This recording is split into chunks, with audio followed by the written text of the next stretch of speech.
ဒီနေ့ကကိုတို့ရှောင်းနေချိလည်းဖြစ်တယ်ကွာဒီလားဒီတိုင်းစာအကြောင်းဆိုတာတဲ့ပေါ့ပေါ့ပါပါလေးပေါ့နော်နည်းနည်းလေးဟိုနည်းနည်းလေးအကိုကသွားချင်တာကွာအစာပိုင်းမှာဟိုစာမွေးပွဲမတိုင်ခင်မှာဖြည်းဖြည်းချင်းသွားချင်တာကွာစာမွေးပွဲအခုလိုမျိုးအစာပိုင်းတွေမှာများများ train သွားချင်တာတဲ့လားအများကြီးကွာစာတွေကိုတေချာလောက်သွားစေချင်တာစာတော်တော်ဒီ3-4လအတော်အတွင်းမှာကွာစာတော်တော်လေးကိုဖြည့်ပြီးလုပ်ပြီးတော့နောက်ပိုင်းကျလို့ရှိရင်ဖြည်းဖြည်းချင်းသွားတဲ့ပုံစံမျိုးလေးနဲ့သွားနေတာဆိုတော့အခုအရှေ့ပိုင်းတွေကိုတင်တဲ့စာတွေကနည်းနည်းအခက်တဲ့ဟာတွေပါမယ်ပေါ့နော်နည်းနည်းခက်တဲ့အပိုင်းတွေကိုကိုရွေးပြီးတော့ဒီရှေ့ပိုင်းတွေမှာသွားမှာဖြစ်တဲ့အတွက်ကြောင့်နည်းနည်းလေး皆さんတို့အတွက်လည်းနည်းနည်းလေးဟိုမှတ်တာတွေကနည်းနည်းလေးခက်မယ်လို့ထင်မယ်ပြီးတော့စကားလုံးတွေဘာတွေနားမလည်တာတွေကများမယ်လို့လည်းထင်တယ်နောက်ပြီးတော့နည်းနည်းလေးစာလဲရတာလည်းဟိုနည်းနည်းလေးခက်မယ်လို့ထင်တယ်ပေါ့နော်အဲ့အတွက်ကြောင့်တကယ်လို့နားမလည်ဘူးပေါ့နော်တေချာလေးအကိုပြောပြပေးလို့ရှိရင်ကိုနောက်တစ်ခေါက်ရှင်းပြတာဖြစ်ဖြစ်ပေါ့နော်နားလည်အောင်ဘယ်လိုမျိုးပြောပြရမလဲဆိုတာလည်းအကိုဘက်ကနေပြီးတော့ပြင်ဆင်တာမျိုးဖြစ်ပေါ့နော်လုပ်ပြမယ်ပေါ့နော်နောက်ပြီးတော့ဟိုဟာဟိုပထမဒီဆီမီနာပုံစံမျိုးမှာအကိုဗီဒီယိုထဲမှာပြောတဲ့အတိုင်းပဲပေါ့နော်ဒီအကိုကဒီအကန့်အသတ်နဲ့ပေါ့နော်3လမှာဒီ4လမှာဒီအပိုင်းဆိုပြီးအကိုကအကန့်အသတ်လေးနဲ့ခွဲထားတာဆိုတော့အဲ့အပိုင်းတော့အတွင်းမှာအကိုကအပြက်အဲ့လိုမျိုးပြီးအောင်သွားချင်တာဆိုတော့နည်းနည်းလေးစာတင်တာမြန်သွားတာပဲဖြစ်ဖြစ်တကယ်လို့ဟိုမကိုသိချင်တဲ့အကြောင်းအရာလေးတွေကထပ်ပြီးတော့ဒါလေးစမ်းစစ်ဒါလေးလည်းတွေးမိရပေါ့နော်ဒါကဘယ်လိုသဘောရလဲဒါကဘယ်လိုမျိုးဟိုဆိုလိုတာလဲဆိုပြီးတော့မိနာဆန်တို့ဘက်ကသိချင်တဲ့အကြောင်းအရာရှိလို့ရှိရင်လည်းစမ်းစစ်ဘက်ကိုတိုက်ရိုက်ပေါ့နော်စာတင်ချိန်မှာပဲဖြစ်ဖြစ်မေးလို့ရတယ်မေးလို့ရလို့ရှိရင်တခါတည်းအဲ့လိုမျိုးရှင်းပြတာမျိုးလုပ်ပြီးပဲပေါ့နော်โอเคဒီနေ့ကအဲ့ဆိုလို့ရှိရင်သွားလဲအောင်လူလဲစုံလောက်ပြီလို့ထင်တယ်ဒီနေ့ကဆိုလို့ရှိရင်ကိုတို့က text တို့ကိုတုံးသွားမယ်ပေါ့နော် text တို့ကအကိုဟိုဟာပထမပိုင်းတုန်းကဒီခဏလေး screen share လိုက်မယ်နော်ကိုတို့ဒီ schedule အတိုင်းဆိုလို့ရှိရင်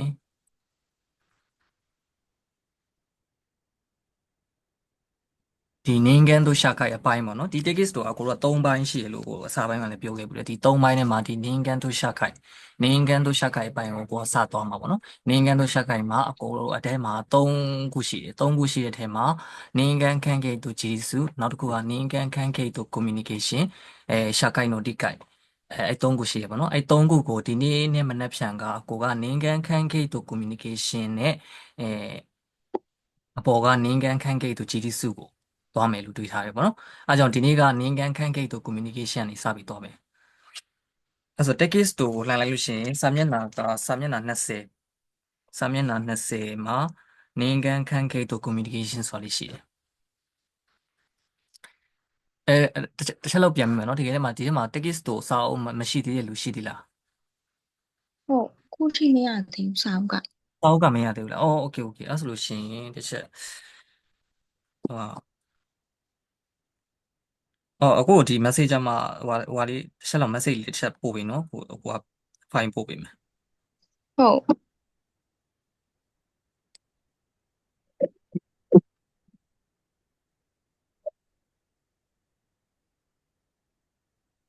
ဓာတ်ပုံလေးပဲရိုက်ပြီးတော့လောလောဆယ်ပို့ပေးထားတယ်စာကြည့်ကြတာ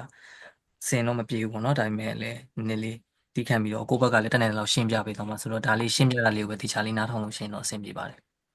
ဟုတ်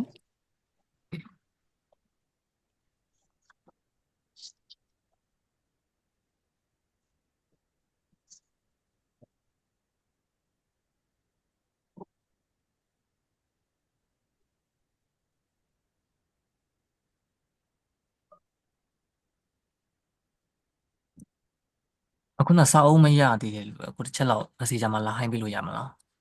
ဟုတ်အခုစာပို့ထားတယ်ဟုတ်ဟုတ်ကဲ့ဟုတ်ကဲ့ရပြီ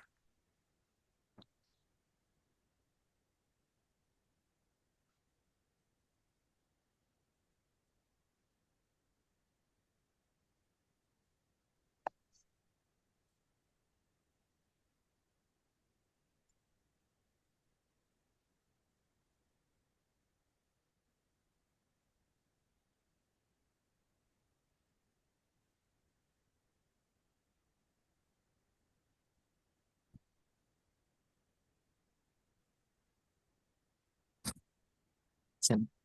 page က file ရ share လို့မရဖြစ်ဘူးခဏလေးနော်皆さんခဏလေးစောင့်ပေးပါ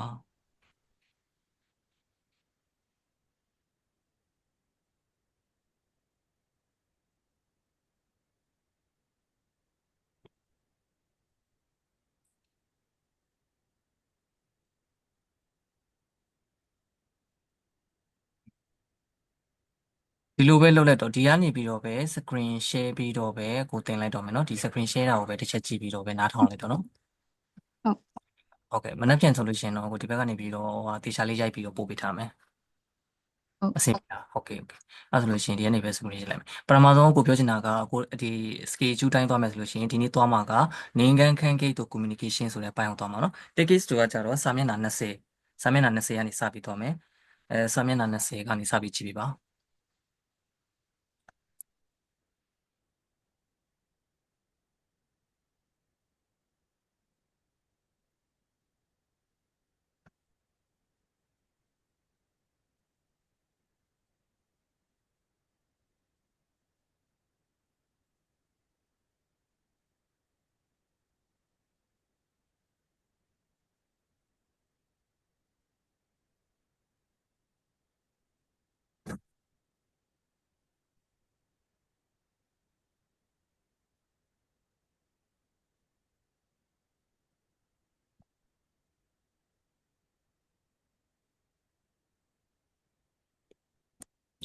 အဲ့ဒီစာမျက်နှာ20မှာပထမဆုံးခေါင်းစဉ်ရဆိုအကိုတို့ကကျတော့ name gan candidate to communication ဆိုတဲ့အပိုင်းပါနော်အကိုတို့ဒီမှာပြောထားတဲ့အတိုင်းပဲ name gan candidate ဆိုတာကျွန်တော်အကိုတို့ကဒီ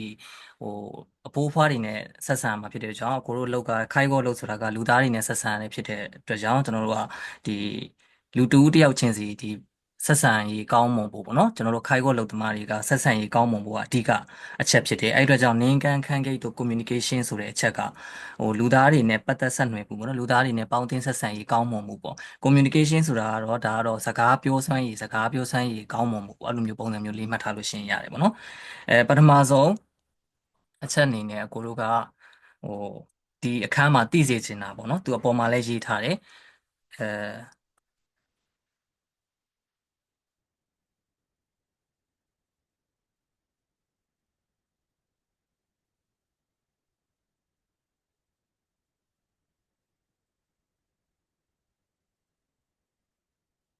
သူအပေါ်မှာရေးထားတဲ့အပိုင်းဆိုလို့ရှိရင်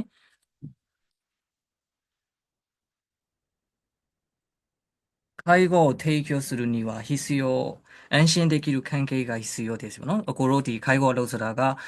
တစ်ဖက်လူကိုစိတ်ချမ်းသာဒီတစ်ဖက်လူကကိုယ့်ကိုယုံကြည်စေဖို့အဓိကပေါ့နော်။ယုံကြည်စေတဲ့အချက်ကအဲ့ဒါက介護ရဲ့အလုပ်ရဲ့အဓိကအရေးပါတဲ့အချက်ဆိုတာကိုပြောပြထားတာပေါ့နော်။အဲ့ဒီမှာဆိုတဲ့နေ့မှာရှင်းတိုင်း的きる人間関係が基本となりますပေါ့။အဲ့ဒါအဓိကအချက်လို့ပြောချင်တာပေါ့နော်။အဲ့ဒီအတွက်ကြောင့်အကိုတို့ကဒီ人間関係ပေါ့နော်။ရှင်းဒီတို့対人関係の手法ဆိုတဲ့ဒီတစ်ဖက်လူနဲ့ဘယ်လိုဆက်ဆံရမလဲဆိုတဲ့နီးလန်းတွေကိုပေါ့နော်အခုတည်းအခုချိန်ကစဒီအခန်းမှာသူကအဓိကသင်ပေးသွားမယ်တဲ့နောက်တစ်ခုက communication တစ်ခုစိန်တော့ခိုးဆိုနီဆွေတဲ့မာနာမီပေါ့နော်ဒီ communication ဆိုတဲ့အကိုတို့ရဲ့ဒီစကားပြောပုံဆိုပုံအနေနဲ့ပတ်သက်တဲ့ဒီအဓိကအချက်တွေထူးခြားချက်တွေနောက်ပြီးတော့ဖွဲ့စည်းပုံတွေပေါ့နော်အဲ့ဒါတွေနဲ့ပတ်သက်ပြီးတော့ဒီအခန်းမှာသင်သွားမယ်ဆိုတော့သူကပြောပြစေချင်တာအဲ့ဒီမှာဒီစာအုပ်ထဲမှာဆိုလို့ရှိရင်ရှုစုတိုင်းဟင်းတို့ဆိုတာကဒါဒီကျယ်လေးတွေတွေ့လားကျယ်လေးတွေကသူက3ခုဆိုလို့ရှိရင်ဒီဟာစာမေးပွဲတွေမှာအမေအများဆုံးအချက်လို့ပြောချင်တာဒီစာအုပ်ထဲမှာလေကျယ်လေးကဒီမှာ3ခုဆိုလို့ရှိရင်ဒါအမေအများဆုံးအချက်တွေပေါ့နော်ဒီ2ခုဆိုတာကတော့ဒါကနည်းနည်းလေးတိတ်ပြီးတော့မေးတော့မေးတယ်နည်းနည်းအမေးများအနေတယ်ပေါ့နော်ဒီတစ်ခုဆိုတာကတော့ဒါတစ်ခါတလေမှမေးတယ်ဆိုတဲ့ပုံစံမျိုးပေါ့နော်အရင်လည်းမေးတယ်လို့မဟုတ်အဲဒါကြောင့်ဒီထဲမှာတကယ်လို့စာကြည့်မယ်ဆိုလို့ရှိရင်ဒီကျေ3ခုလေးဟာလေးကိုအဓိကအသေးချာလေးဟိုကြည့်ထားဖို့လိုတယ်ပေါ့နော်ပထမဆုံးချက်အနေနဲ့ဆိုလို့ရှိရင်အကိုတို့ဒီကျေမှာဆိုလို့ရှိရင်年間関係の形成と必要なこと年間関係ဆိုတဲ့လူသားတွေရဲ့ပတ်သက်ဆက်နွယ်မှုနဲ့ case ဆိုတာဖွဲ့စည်းတည်ဆောက်ပုံမှာတဲ့အဓိကဒီလိုအပ်တဲ့အချက်တွေပေါ့နော်အဲ့ဒါဘာတွေလဲဆိုတော့ဒီမှာရှင်းပြထားတာဒီအခန်းမှာအဓိကသိစေချင်တာကတော့ဒီနှစ်ချက်ပေါ့နော်自己各地နဲ့自己開示ဆိုတဲ့စကားလုံးနှလုံးပေါ့နော်自己各地နဲ့自己開示自己各地ဆိုတာကဒီမှာရေးထားတဲ့အတိုင်းမှာကို日本語နဲ့ပဲအရင်ဖတ်ကြည့်လိုက်မယ်နော်自己各地ဆိုတာက自分のことを深く理解することကိုယ့်ရဲ့အကြောင်းကိုတည်တည်ချာချာနားလေတာကိုယ့်အကြောင်းကိုတေချာသိတာ自己各地ဆိုတာလေနောက်တစ်ခုကရှင်း自分はどのような価値観を持ち、物事をどのように考えるのかなど、自分のことを客観的に理解することပေါ့နော်။ဘာကိုပြောချင်လဲဆိုလို့ရှိရင်ကိုကဘာကိုတွေးနေတာလဲ။ကိုကဘယ်လိုမျိုးစိတ်လဲပေါ့နော်။ကိုကဘယ်လိုမျိုးလဲဆိုတာအရင်ဆုံးကို တေချာချာနားလေတာကဂျီကိုခါကူဂျီဂျီကိုခါကူဂျီဆိုတဲ့အဓိပ္ပာယ်အဲ့ဒါကိုပြောချင်တာအဲ့ဒါကိုအကိုနှုတ်ထဲမှာလေးတစ်ချက်ပြင်ပြမယ်နော်ခဏလေး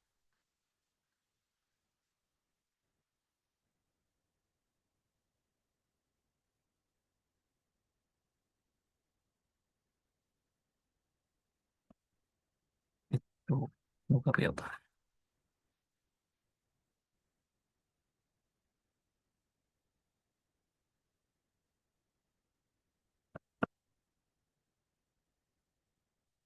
အကိုနှုတ်ထဲမှာလည်း皆さんတို့ခုန group ထဲမှာ share ပေးထားတဲ့နှုတ်ထဲမှာလည်းဒီထဲမှာဂျီကိုခါကူဂျီဆိုတာကိုအကိုဒီမြန်မာလိုလေးတခြားရေးပေးထားတယ်ပေါ့နော်ဒီအလေလောက်မှာလားဒီအလေလောက်မှာရှိတယ်ဂျီကိုခါကူဂျီဆိုတာကမိမိကိုယ်တိုင်သိရှိခြင်းလို့အကွာရေးပေးထားတယ်ပေါ့နော်ဂျီကိုခါကူဂျီဆိုတဲ့အဓိပ္ပာယ်ကိုသိပြီလားအဲ့ဆိုလို့ရှိရင်โอเคအဲ့ဆိုလို့ရှိရင်ဂျီကိုခိုက်ဂျီဆိုတဲ့အကြောင်းအလေးသွားကြအောင်နော်ဂျီကိုခိုက်ဂျီဆိုတာကတော့ဒီမှာဂျပန်လိုရေးထားတာတော့自分の情報を特定の相手にありのままに言葉で伝えることပေါ့နော်自己開示ဆိုတာကအကိုတို့ကဒီကိုယ့်အကြောင်းကိုပေါ့နော်တစ်ဖက်လူကိုပြောပြတဲ့အခါမှာကိုယ့်အကြောင်းကိုကိုယ့်ပုံစံအတိုင်းဒီကိုယ့်ရဲ့စိတ်ရင်းအတိုင်းပဲပေါ့နော်တစ်ဖက်လူကိုပြောပြတာကိုယ့်ရဲ့စိတ်ထဲမှာဘလို့ငါတော့ဘလို့မျိုးထင်တယ်ငါတော့ဒီလိုမျိုးတွေးတယ်ဒီလိုမျိုးထင်တယ်ဆိုတာကိုတစ်ဖက်လူကိုဒီအတိုင်းကွာပွပွင့်လင်းလင်းပြောပြတာကိုជីကိုခိုက်ជីလို့ခေါ်တယ်အဲ့လိုပြောချင်တာ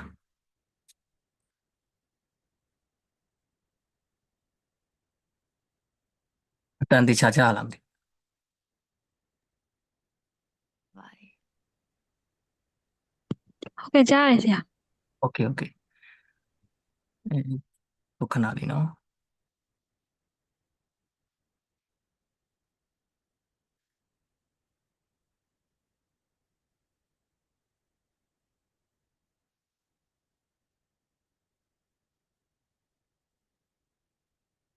ជីကိုခါကူជីဆိုတာနဲ့ပတ်သက်ပြီးတော့အခုဥပမာလေးတစ်ခုပေးမယ်ဆိုလို့ရှိရင်ဥပမာဒီယောရှာဆန်နဲ့ပေါ့နော်ကိုယ်နဲ့ပေါ့နော်အဖိုးအဖွားနဲ့ပေါ့နော်အဲအဖိုးအဖွားနဲ့ဒီလိုမျိုးတစ်ခုခုကွာခိုက်ကြောလုပ်လိုက်တယ်ကွာဟိုအဖိုးအဖွားကိုထားပါတော့ထမင်းကျွေးတယ်ပဲထားထမင်းကျွေးတဲ့အခါမှာအဖိုးအဖွားကကိုကျွေးတဲ့ထမင်းကိုမစားဘူးမစားတဲ့အခါကျတော့ကိုကစိတ်ဆိုးတယ်ကွာတင်မလားတစ်ခါတလေဖြစ်တယ်မလားမိနာဆန်တို့လည်းထမင်းကျွေးနေတာအဖိုးဖွားတချို့အဖိုးဖွားဆိုလို့ရှိရင်မစားဘူးလေဘလောက်ကျွေးကျွေးကွာဘလောက်ဇွန်းနဲ့ပဲထိုးထိုးကွာအဖိုးဖွားရဲ့ပါဇက်မဟတာတော့မစားတာတော့ကွာတမင်တကာအဲ့လိုမျိုးလုပ်တယ်အဲ့လိုအခြေအနေမှာဂျီကိုခါကူဂျီနဲ့ပတ်သက်လို့ပေါ့နော်အဲအဲ့ဒီအဖိုးအဖွားပေါ့နော်အဖိုးအဖွားကဘာလို့မစားတာလဲပေါ့နော်အဲ့ဒီမစားတာကြီးကိုပတ်သက်ပြီးကိုကစိတ်တူနေတဲ့ဟာကိုငါဘာလို့စိတ်တူနေတာလဲပေါ့နော်ဒီအဖိုးအဖွားကိုငါဘယ်လိုနားလည်မှုရှိနိုင်မလဲဘယ်လိုမျိုးနားလည်မှုဥပမာအဖိုးအဖွားကွာထမင်းမစားတဲ့အချိန်မှာသူ့ရဲ့ဝနာခလို့ဆိုတဲ့ဒီဘိုက်အခြေအနေမကောင်းတာလည်းရှိနိုင်တယ်ဒါပါတော့ခေါင်းမူးနေတာပဲဖြစ်နိုင်တယ်တခုခုကျန်းမာရေးအခြေအနေမကောင်းလို့ထမင်းမစားကျင်တာလည်းဖြစ်နိုင်တယ်အဲ့လိုအခြေအနေမှာအဲ့လိုမျိုးနားလည်မှုမရှိဘဲနဲ့ကိုစိတ်ကိုနားလည်မှုမရှိဘဲနဲ့ထားပါတော့ငါဘာလို့ဒီအဖိုးအဖွားကိုစိတ်တူနေတာလဲဆိုတာပေါ့နော်အဲ့လိုမျိုးကိုနားလည်မှုအရင်ဆုံးနားလည်ဖို့လိုတယ်ကိုစိတ်ကဘယ်လိုမျိုးဖြစ်နေလဲဆိုတာကိုအရင်နားလည်မှုမရှိလို့ရှိရင်အဖိုးအဖွားကဘယ်လိုဖြစ်နေတာလဲဆိုတာကိုလည်းကိုကနားလည်ပေးလို့မရအောင်အဲ့ဒါကြောင့်ဂျီကိုခါကူဂျီဆိုတာကအဓိကအရင်အရေးကြီးတယ်ပေါ့နော်ခိုင်ပေါ်မှာနောက်တစ်ခုကဂျီကိုခိုက်ဂျီပေါ့နော်ခုနကကိုပြောလို့ပဲဂျီကိုခိုက်ဆိုတာကိုယ့်အကြောင်းကိုတစ်ဖက်လူပြောပြတဲ့အခါမှာဒီအတိုင်းပွပွင့်လင်းလင်းပြောပြတာပေါ့နော်ဒီအတိုင်းပွပွင့်လင်းလင်းပြောတဲ့အခါမှာဟိုအဲ့လိုမျိုးပြောတဲ့အခါမှာ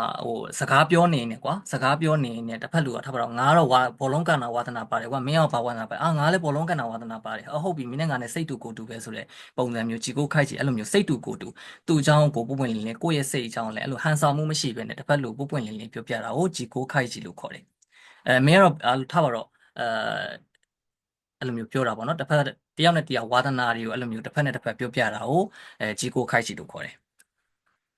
ရမလားမသိဘူးဟုတ်ပြီအဲ့ဆိုလို့ရှိရင်ကိုနောက်တနေရာလေးကိုသွားလိုက်အောင်နော်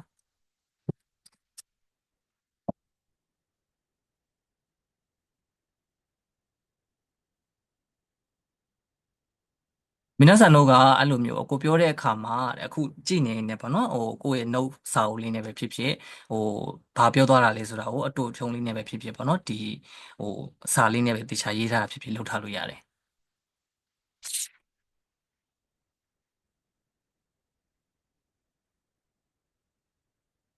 အဲ့ဒါဆိုလို့ရှိရင်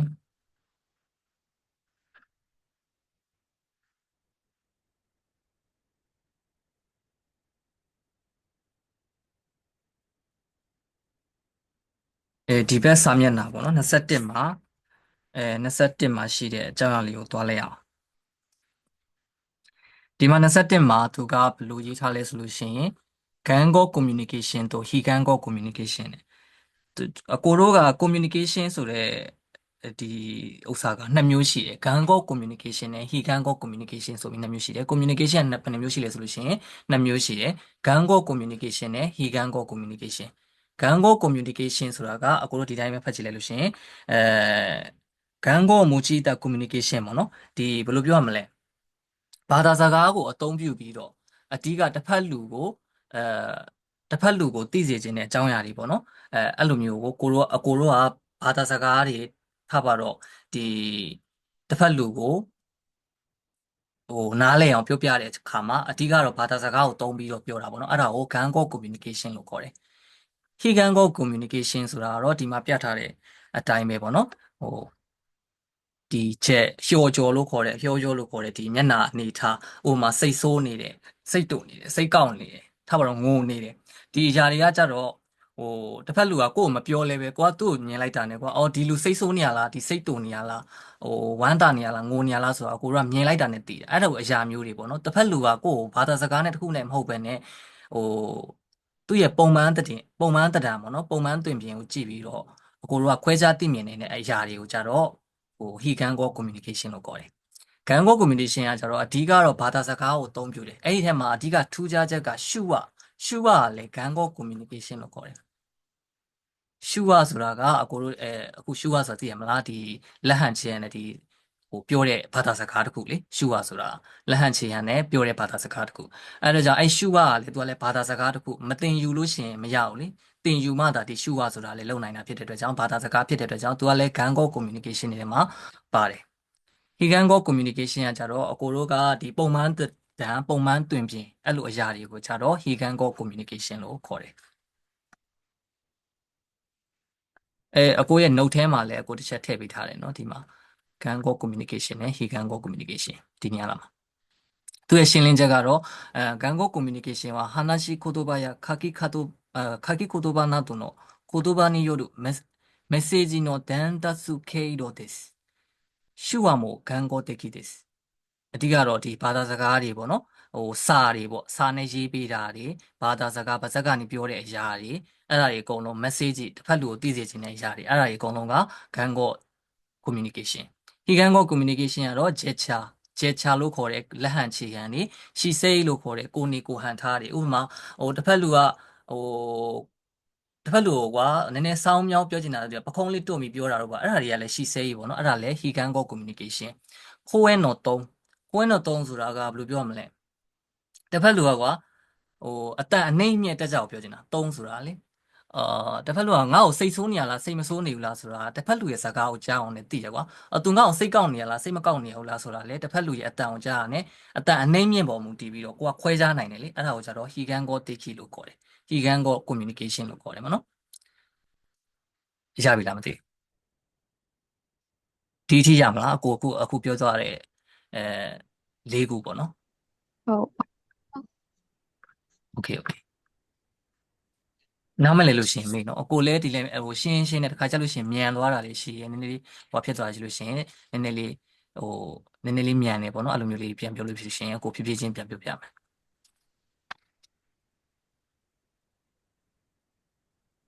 အဲ့ဒါဆိုလို့ရှိရင်ကိုတို့နောက်တစ်ခုသွားလိုက်အောင်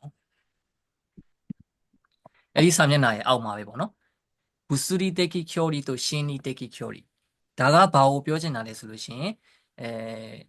ဘူစူရီတက်ကီကျိုရီအကိုတို့ဒီဟိုလူတစ်ယောက်နဲ့တစ်ယောက်ပေါ့နော်ဆက်ဆံရေးလို့ပြောရမှာလူတစ်ယောက်နဲ့တစ်ယောက်ဆက်ဆံရေးလူတစ်ယောက်နဲ့တစ်ယောက်ပတ်သက်ဆက်နွယ်မှုကတစ်ယောက်နဲ့တစ်ယောက်မှာအကွာအဝေးဆိုတာရှိတယ်အကွာအဝေးဆိုတာရှိတယ်ပြောချင်တာကစိတ်ချင်းအကွာအဝေးရှိတယ်လို့လူချင်းအကွာအဝေးဆိုတာလည်းရှိတယ်ဟုတ်တယ်နော်လူချင်းကွာဝေးရှိတယ်စိတ်ချင်းကွာဝေးရှိတယ်ဒီမှာပြောချင်တာကဘူစရီတက်ကီကျိုရီဆိုတာကဒါကအရာဝတ္ထုတွေကွာဝေးပေါ့နော်ရှင်းနီတက်ကီကျိုရီဆိုလို့ရှိရင်တော့စိတ်ချင်းကွာဝေးပေါ့ဒါကဂျပန်လိုတိုင်းဒီတိုင်းဘာသာပြန်လိုက်တာcommunication をおいては物理的距離と心理的距離は同じではないအဲ့နှစ်ခုကမတူဘူးလို့ပြောချင်တာပေါ့နော်物理的距離ဆိုတာကတော့အကိုတို့ပြောသလိုပဲခုနလိုအရာဝတ္ထုတွေရဲ့အကွာအဝေး心理的距離ဆိုတာတော့ဒါစိတ်ချင်းအကွာအဝေးပေါ့နော် ဥပမာပြရလို့ရှိရင်အကိုတို့အခုဂျပန်နိုင်ငံရောက်နေရကွာဂျပန်နိုင်ငံရောက်နေမိဘတွေစီကိုအကိုတို့ဖုန်းဆက်တယ်မလားဖုန်းဆက်လို့ရှိရင်ဖုန်းဆက်ပြီးတော့အမေဘာဖြစ်တယ်ညာဖြစ်တယ်အဖေဘာဖြစ်တယ်အဲ့လိုဖုန်းဆက်တဲ့ခါမှာအကိုတို့ကဝေးနေတယ်ဒါပေမဲ့အကွာဝေးကမတူကြဘူးဒါပေမဲ့စိတ်ချင်းကအရန်နီးစက်တယ်နီးစက်တယ်လို့ခံစားရတယ်မလားကိုမိသားစုဝင်ဖြစ်တဲ့အတွက်ကြောင့်စိတ်ချင်းနီးနေတယ်အဲ့ဆိုလို့ရှိရင်ဒီလိုမျိုးဆိုလို့ရှိရင်ဘူစူရီတေကီကျိုရီကထိုးကြီးပေါ့နော်ဒီမှာပြထားတဲ့အတိုင်းပဲမြားလေးတိုင်းပဲဒီမှာကောင်းလေးနဲ့ကောင်းမလေးသူတို့နှစ်ယောက်ကဝေးနေပေမဲ့လေပေါ့နော်ဘူစူရီတေကီကျိုရီကထိုးကြီးဒီဘူစူရီတေကီကျိုရီအဲ့ဒီဟာနည်းနည်းဝေးပေမဲ့လေပေါ့နော်ရှင်းဒီတေကီဆိုတဲ့စိတ်ချင်းကတော့နီးနေတယ်ပေါ့အဲ့လိုပြောချင်တာအတိတ်ပဲဒီဘက်မှာဆိုလို့ရှိရင်လည်းအကိုတို့ဒီဂျပန်နိုင်ငံကိုယ်နိုင်ငံသားတွေမဟုတ်တဲ့ဂျပန်နေကြတဲ့မှာအကိုတို့နေတာဖြစ်တဲ့အတွက်ကြောင့်ပတ်ဝန်းကျင်နေမှန်သမျှကအကိုတို့ကထားပါတော့အလုပ်ငန်းခွင်မှာလည်းမသိတဲ့လူတွေပဲရှိတယ်အပြင်သွားတဲ့ခါကျတော့ဒီတိုင်းဂျပန်နေကြတဲ့မှာဖြစ်တဲ့အတွက်ကြောင့်မသိတဲ့လူတွေကြားထဲမှာဆိုလို့ရှိရင်အကိုတို့ကနီးစပ်တယ်နီးစပ်နေပေမဲ့လည်းလူချင်းနီးနေပေမဲ့လည်းစိတ်တွေကတဏှာသေးလားစိတ်တွေကရမ်းဝေးခွာနေတယောက်တယောက်ရင်းနှီးမှုမရှိဘူးအဲ့လိုမျိုးပြောချင်တာအဲ့နှစ်ခုကအဲ့လိုမျိုးအဓိပ္ပာယ်ရမလားမသိဘူး ဟုတ် ဟယ်လိုကိုဟိုလေ screen လေး share ပေးလို့ရတာမသိဘူးစာအုပ်မရှိတော့လေ screen share ထားတာမမြင်ရအောင်လားမသိဘူးအခု share မနဲ့ပဲ မြင် ပြော ရဘူးမမြင်ရ အော် ဘူးရှ ဟု င် တ်တာ ဒီကနေပြီးတော့လက် အော် ခုလက်ခိုင်းကိုပဲပေါ်နေလို့ အော်ဟုတ်ပြီဟုတ်ပြီဟုတ်ပြီဟုတ် sorry အခု share နဲ့ပြောနေတယ်ထင်နေတာ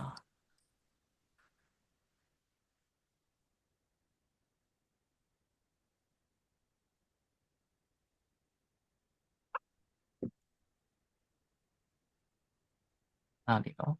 ခုနကခက်ဂျီကိုခက်ကူဂျီနဲ့ဂျီကိုခိုက်ဂျီလည်းမမြင်လိုက်လားမမြင်လိုက်ဘူးလားညီမအဲ့ဒါမြင်လိုက်တယ်ကို အဲ့ဒါမြင်တယ်နော်အော်ပေးပြောင်းတော့တယ်ထင်တယ် okay ဤကန် sorry ကိုနဲ့ကန်ကိုကနေပြီးတော့စပြီးတော့မမြင်တော့ကို okay ဒါဆိုလို့ရှိရင်အဲ့ဒါလေးတစ်ချက်လောက်ဟိုပြန်ပြပေးမယ်နော်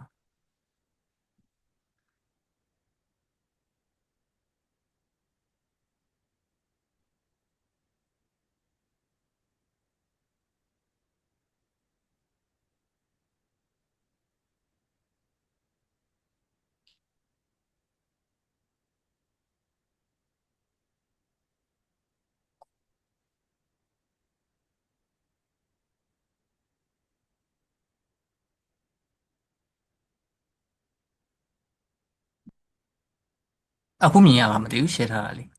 ဟုတ်မြင်ရတယ် okay အဲ့ဒါဆိုလို့ရှိရင်ဒီအပေါ်ပိုင်းပေါ့နော် Gango communication နဲ့ Higango communication အဓိကအတိတ်ပဲကတော့ကိုနောက်တစ်ခေါက်ပြန်ရှင်းပြမယ်နော် Gango communication ဆိုတာကတော့အကိုတို့ကဒီဘာသာစကားတွေကိုအသုံးပြုပြီးတော့ဥပမာစာတွေပေါ့နော်စာတွေရေးပြီးတော့တစ်ဖက်လူကိုပြောပြတာဖုန်းနေဆက်ပြီးစကားတွေနဲ့ပြောတာတွေရှုဝလို့ခေါ်တဲ့ဒီဟိုလက်ဟန်ချီဟန်ဒါဘယ်လိုပြောမလဲအဲ့လိုမျိုးဘာသာစကားကိုသုံးပြီးတော့ပြောတဲ့ဟာတွေက Gango communication ထဲမှာပါတယ်Higango communication ကကြတော့အကိုတို့က hyojo လို့ခေါ်တဲ့ဒီမျက်နှာအနေထားတွေတစ်ဖက်လူရဲ့ပုံမှန်သဏ္ဍာန်အတွင်ပြင်နေဥပမာခန္ဓာကိုယ်ဒီလူနှစ်ယောက်ဒီဘက်ဒီမှာကြည့်လိုက်လို့ရှိရင်ရှာခိုင်ချင်းနဲ့မှာကကစေးဆိုတာကသူတို့ရဲ့အဝတ်စားတွေကိုမြင်လိုက်တာ ਨੇ အကိုတို့အော် तू ကတော့ကြောင်းသားပဲ तू ကတော့ကုမ္ပဏီဝန်ထမ်းပဲဆိုတာကိုအကိုတို့ကပုံမှန်သဏ္ဍာန်ကိုကြည့်လိုက်တာ ਨੇ မြင်တယ်အဲ့လိုမျိုးတစ်ဖက်လူကမပြောဘဲနဲ့ကိုကသိတဲ့အရာမျိုးကြတော့ Higango communication လို့ခေါ်တယ်အဲ့လိုမျိုးအဆင်ပြေလားမသိဘူး ဟုတ်ကဲ့ ဆိုလို့ရှိရင်ခဏလေးနော်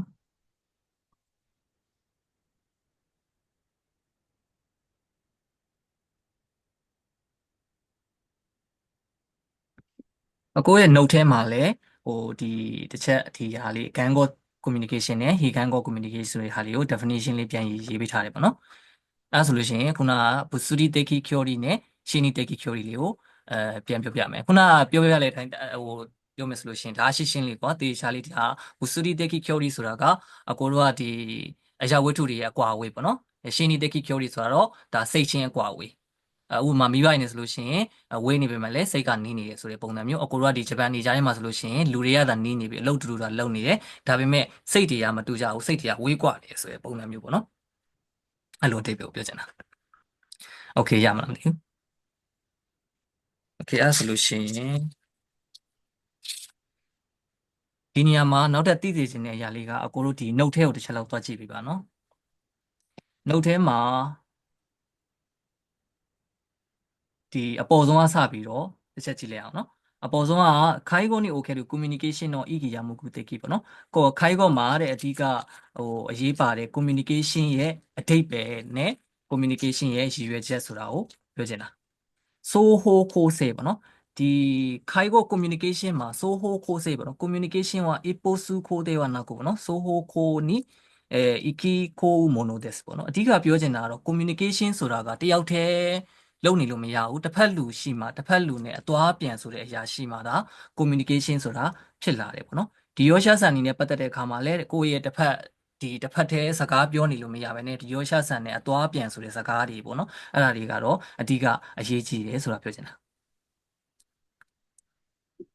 Okay နောက်ပြီးတော့関係づくりပေါ့နော် communication なのでまずは相手との関係づくりが大切である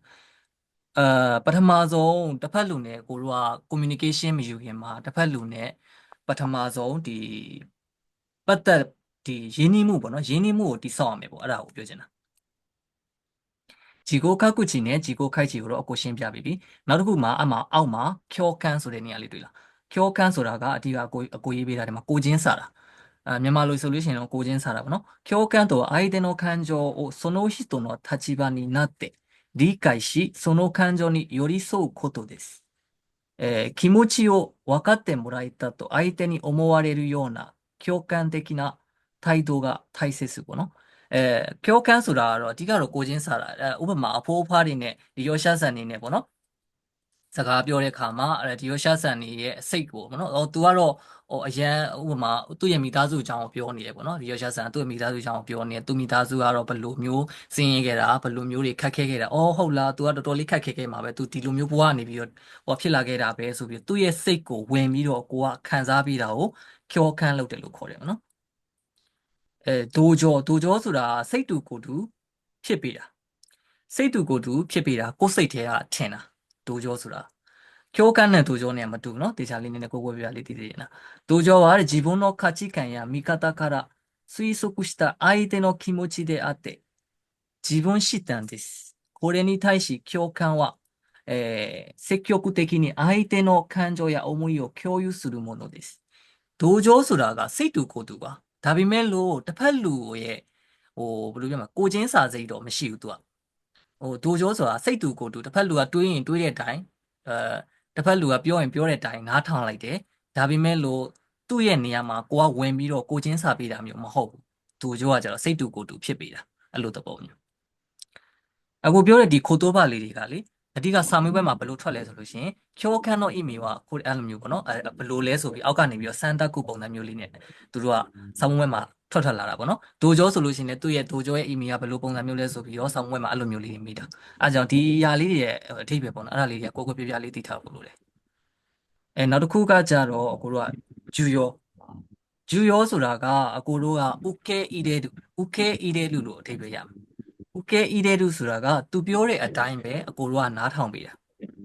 ဥပမာဒီရောရှာဆန်ပေါ့နော်ဒီရောရှာဆန်ကဥပမာအကြောင်းအရာတစ်ခုပြောနေရပေါ့နော်ငါဒီနေ့ကတော့အဖွားပေါ့နော်ငါဒီနေ့ကတော့ထမင်းမစားနိုင်ဘူးမနေ့တည်းကဘိုက်တွေနာနေတာအခေါင်းတွေကလည်းမူးတယ်တစ်ခုခုဖြစ်နေရပေါ့နော်အဲ့လိုတွေကပြောနေဒါပေမဲ့ကိုကနားထောင်ပေးတာဟုတ်လားအဲ့လိုမျိုးလေးပဲခေါင်းလေးပဲငိတ်ပြီးနားထောင်ပေးတယ်ပြန်ပြီးစကားပြောတာလည်းမရှိဘူးသူဒီတိုင်းလေးပဲကွာကိုယ်စိတ်ထဲမှာအဲ့လိုမျိုးလေးပဲနားထောင်ပေးနေတယ်စိတ်ကတော့တခြားမရောက်ဘူးနော်ဒါပေမဲ့ तू ပြောတာကိုနားထောင်နေတယ်ဒါပေမဲ့ဒီတိုင်းပဲကိုကနားထောင်ပေးုံတက်ပဲကျူရောလောက်တာဘာမှပြန်ပြီးတော့ဖြစ်တာမဟုတ်စကားပြန်ပြောတာမျိုးအပြန်လန်ပြောတာမျိုးမဟုတ်အဲ့လိုမျိုးနောက်တစ်ခုကဂျူရောနဲ့နည်းနည်းစင်တာ K ချောပေါ့နော်အောက်ကတစ်ခု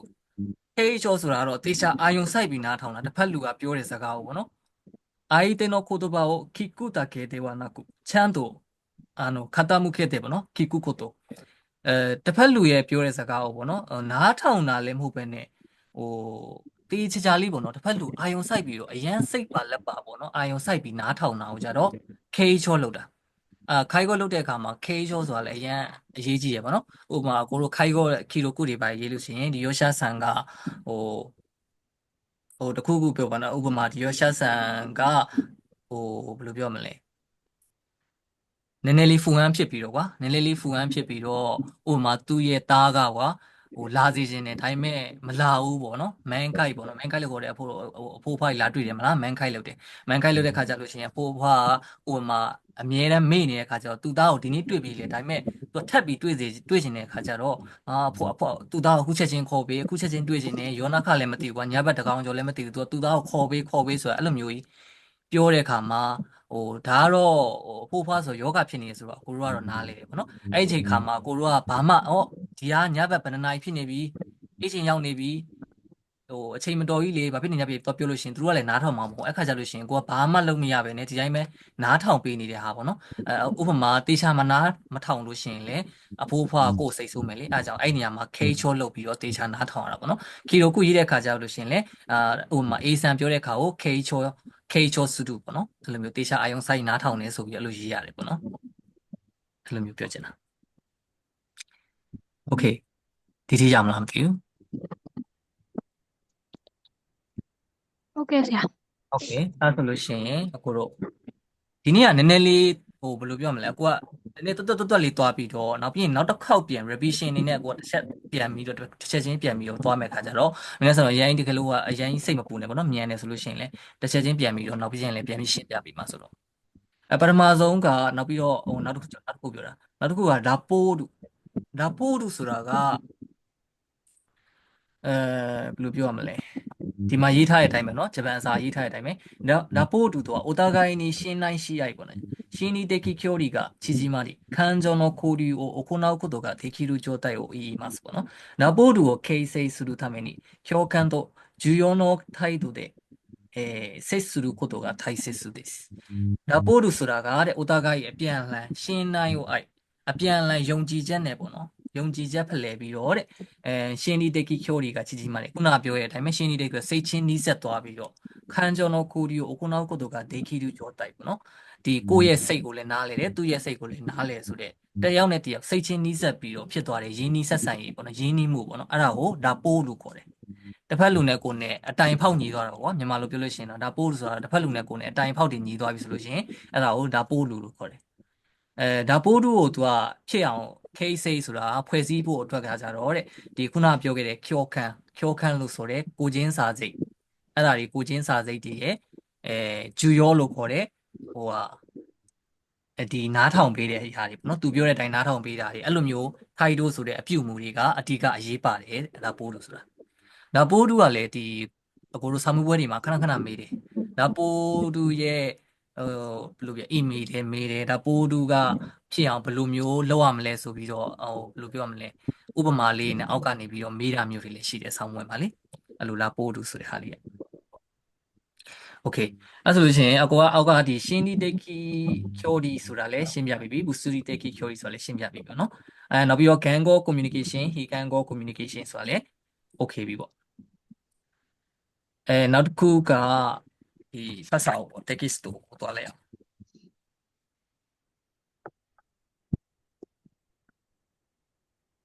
text မှာစာမျက်နှာ22ကိုသွားလိုက်အောင်နော်စာမျက်နှာ22မှာကျတော့ communication တော့ giho no kiso ပေါ့နော် communication ဆိုတဲ့ဒီတပတ်လူနဲ့ဒီဆက်ဆံရေးမှာပေါ့နော်အဓိကအရေးပါတဲ့အုံမြင့်လို့ပဲပြောရမှာလားအခြေခံကြတဲ့အချက်ပေါ့နော်အဲ့လိုမျိုးအဲ့မှာအဓိကနေတိုင်းဆိုတာတော့အဓိကသိစေခြင်းတဲ့အရာပေါ့နော်အဓိကသိစေခြင်းတဲ့အရာကတော့人間関係を構築しながら円滑なコミュニケーションを図るときの配慮について学びますပေါ့နော်အဓိကတော့ဒီ人間関係ဆိုပဲလူမှုဆက်ဆံရေးကိုပေါ့နော်အဓိကသင်ကြားနေနေတဲ့ဒီစကားပြောဆိုမှုပြည့်မှုဖြစ်စေရန်အတွက်ဟိုက်ပြောပေါ့နော်တစ်ဖက်လူဘယ်လိုမျိုးစိတ်ထားရမယ်ဆိုတဲ့မျိုးတွေတက်ပြီးတော့ကိုတို့ကဒါလေ့လာသွားရမယ်တဲ့ဒါကဘယ်လိုပြောမလဲတစ်ဖက်လူအဖိုးဖွားတွေနဲ့ပေါ့နော်အဖိုးဖွားတွေနဲ့ဒီအကိုတို့ခိုင်းကောလုပ်တဲ့အခါမှာစကားပြောဆိုတာကလည်းအရေးကြီးတယ်လို့အပြုအမူဆိုတာကလည်းအရန်အရေးကြီးတယ်ဖြစ်တယ်ပေါ့နော်အမျိုးမျိုးသောဒီ communication ဆိုတာကအမျိုးမျိုးရှိတယ်ခိုင်းကောလုပ်တဲ့အခါမှာ communication မကောင်းလို့ရှိရင်အဆင်မပြေဘူးနောက်ပြီးတော့နိုင်ငံခံခဲ့လို့ခေါ်တဲ့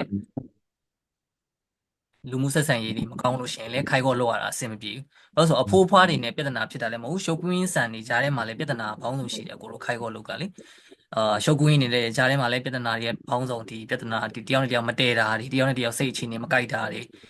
နောက်ပြီးရင်ဒီရောရှာဆန်တွေကိုစိတ်ဆိုးရတာတစ်မျိုးဒီရှုပ်ကွင်းဆန်တွေနဲ့ရန်ဖြစ်ရတာတစ်မျိုးပေါ့နော်ဒါခိုက်ခေါ်မှာဒါအမြဲတမ်းတွေ့နေရတဲ့ຢာတွေအဲ့ဒါဘာဖြစ်လို့လဲဆိုလို့ရှိရင်အကိုတို့က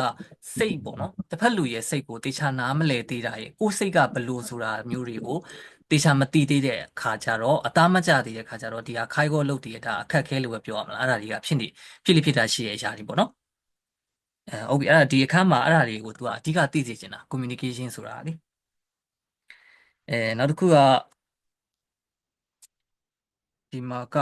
ရှုစုတိုင်းဟင့်တို့ဆိုတဲ့အောက်ဆုံးကဒီကျေသုံးပွင့်နေရအောက်ဆုံးကဒီဂျူယိုတို့ခေးချိုးတို့ကျော်ကန်တို့အကိုခုနရှင်းပြပြီးပြီပေါ့နော်ခုနနှုတ်ထဲမှာတစ်ခါလေးထည့်ပြီးတော့ကိုရှင်းပြလိုက်တယ်အဲ့ဒါတွေကအဓိကဒါအမေးများတဲ့အချက်တွေပေါ့နော်ဂျူယောကဘာလဲခေးချိုးကဘာလဲကျော်ကန်ကဘာလဲအဲ့ဒါလေးကိုကိုပြပြလေးသိထားဖို့လိုတယ်ပေါ့နောက်တစ်ခုကထိုင်ချင်း theory ထိုင်ချင်း theory ဆိုတာကကိုတို့ကတယောက်နဲ့တယောက် communication ဆိုတဲ့စကားပြောတဲ့အခါမှာအကွာအဝေးဆိုတာရှိရခုနလို Busiri Teki theory ဆိုတော့ Shini Teki theory ဆိုတဲ့အရာတွေရှိသလိုအပြင်မှာတယောက်နဲ့တယောက်မသိတဲ့လူတွေပေါ့နော်မသိတဲ့လူတွေသစိမ်းနဲ့စကားပြောတဲ့အခါမှာအကွာအဝေးဆိုတဲ့အရာတွေရှိတယ်အကွာအဝေးဆိုတာကတယောက်နဲ့တယောက်ဘယ်လောက်အကွာအဝေးရှိတယ်ဆိုတဲ့ပုံမူတည်ပြီးတော့လူတယောက်နဲ့တယောက်ပတ်သက်မှုဆိုတာတွေကလည်းကွဲပြားသွားတာဆိုတော့လေဒီနေရာမှာ ထိုင်ချင်း theory ပေါ့နော်ဒီနေရာမှာတစ်ချက်ကြည့်လိုက်နော် communication အောက်မှာရေးကြတဲ့ဟာလေးထိုင်ချင်း theory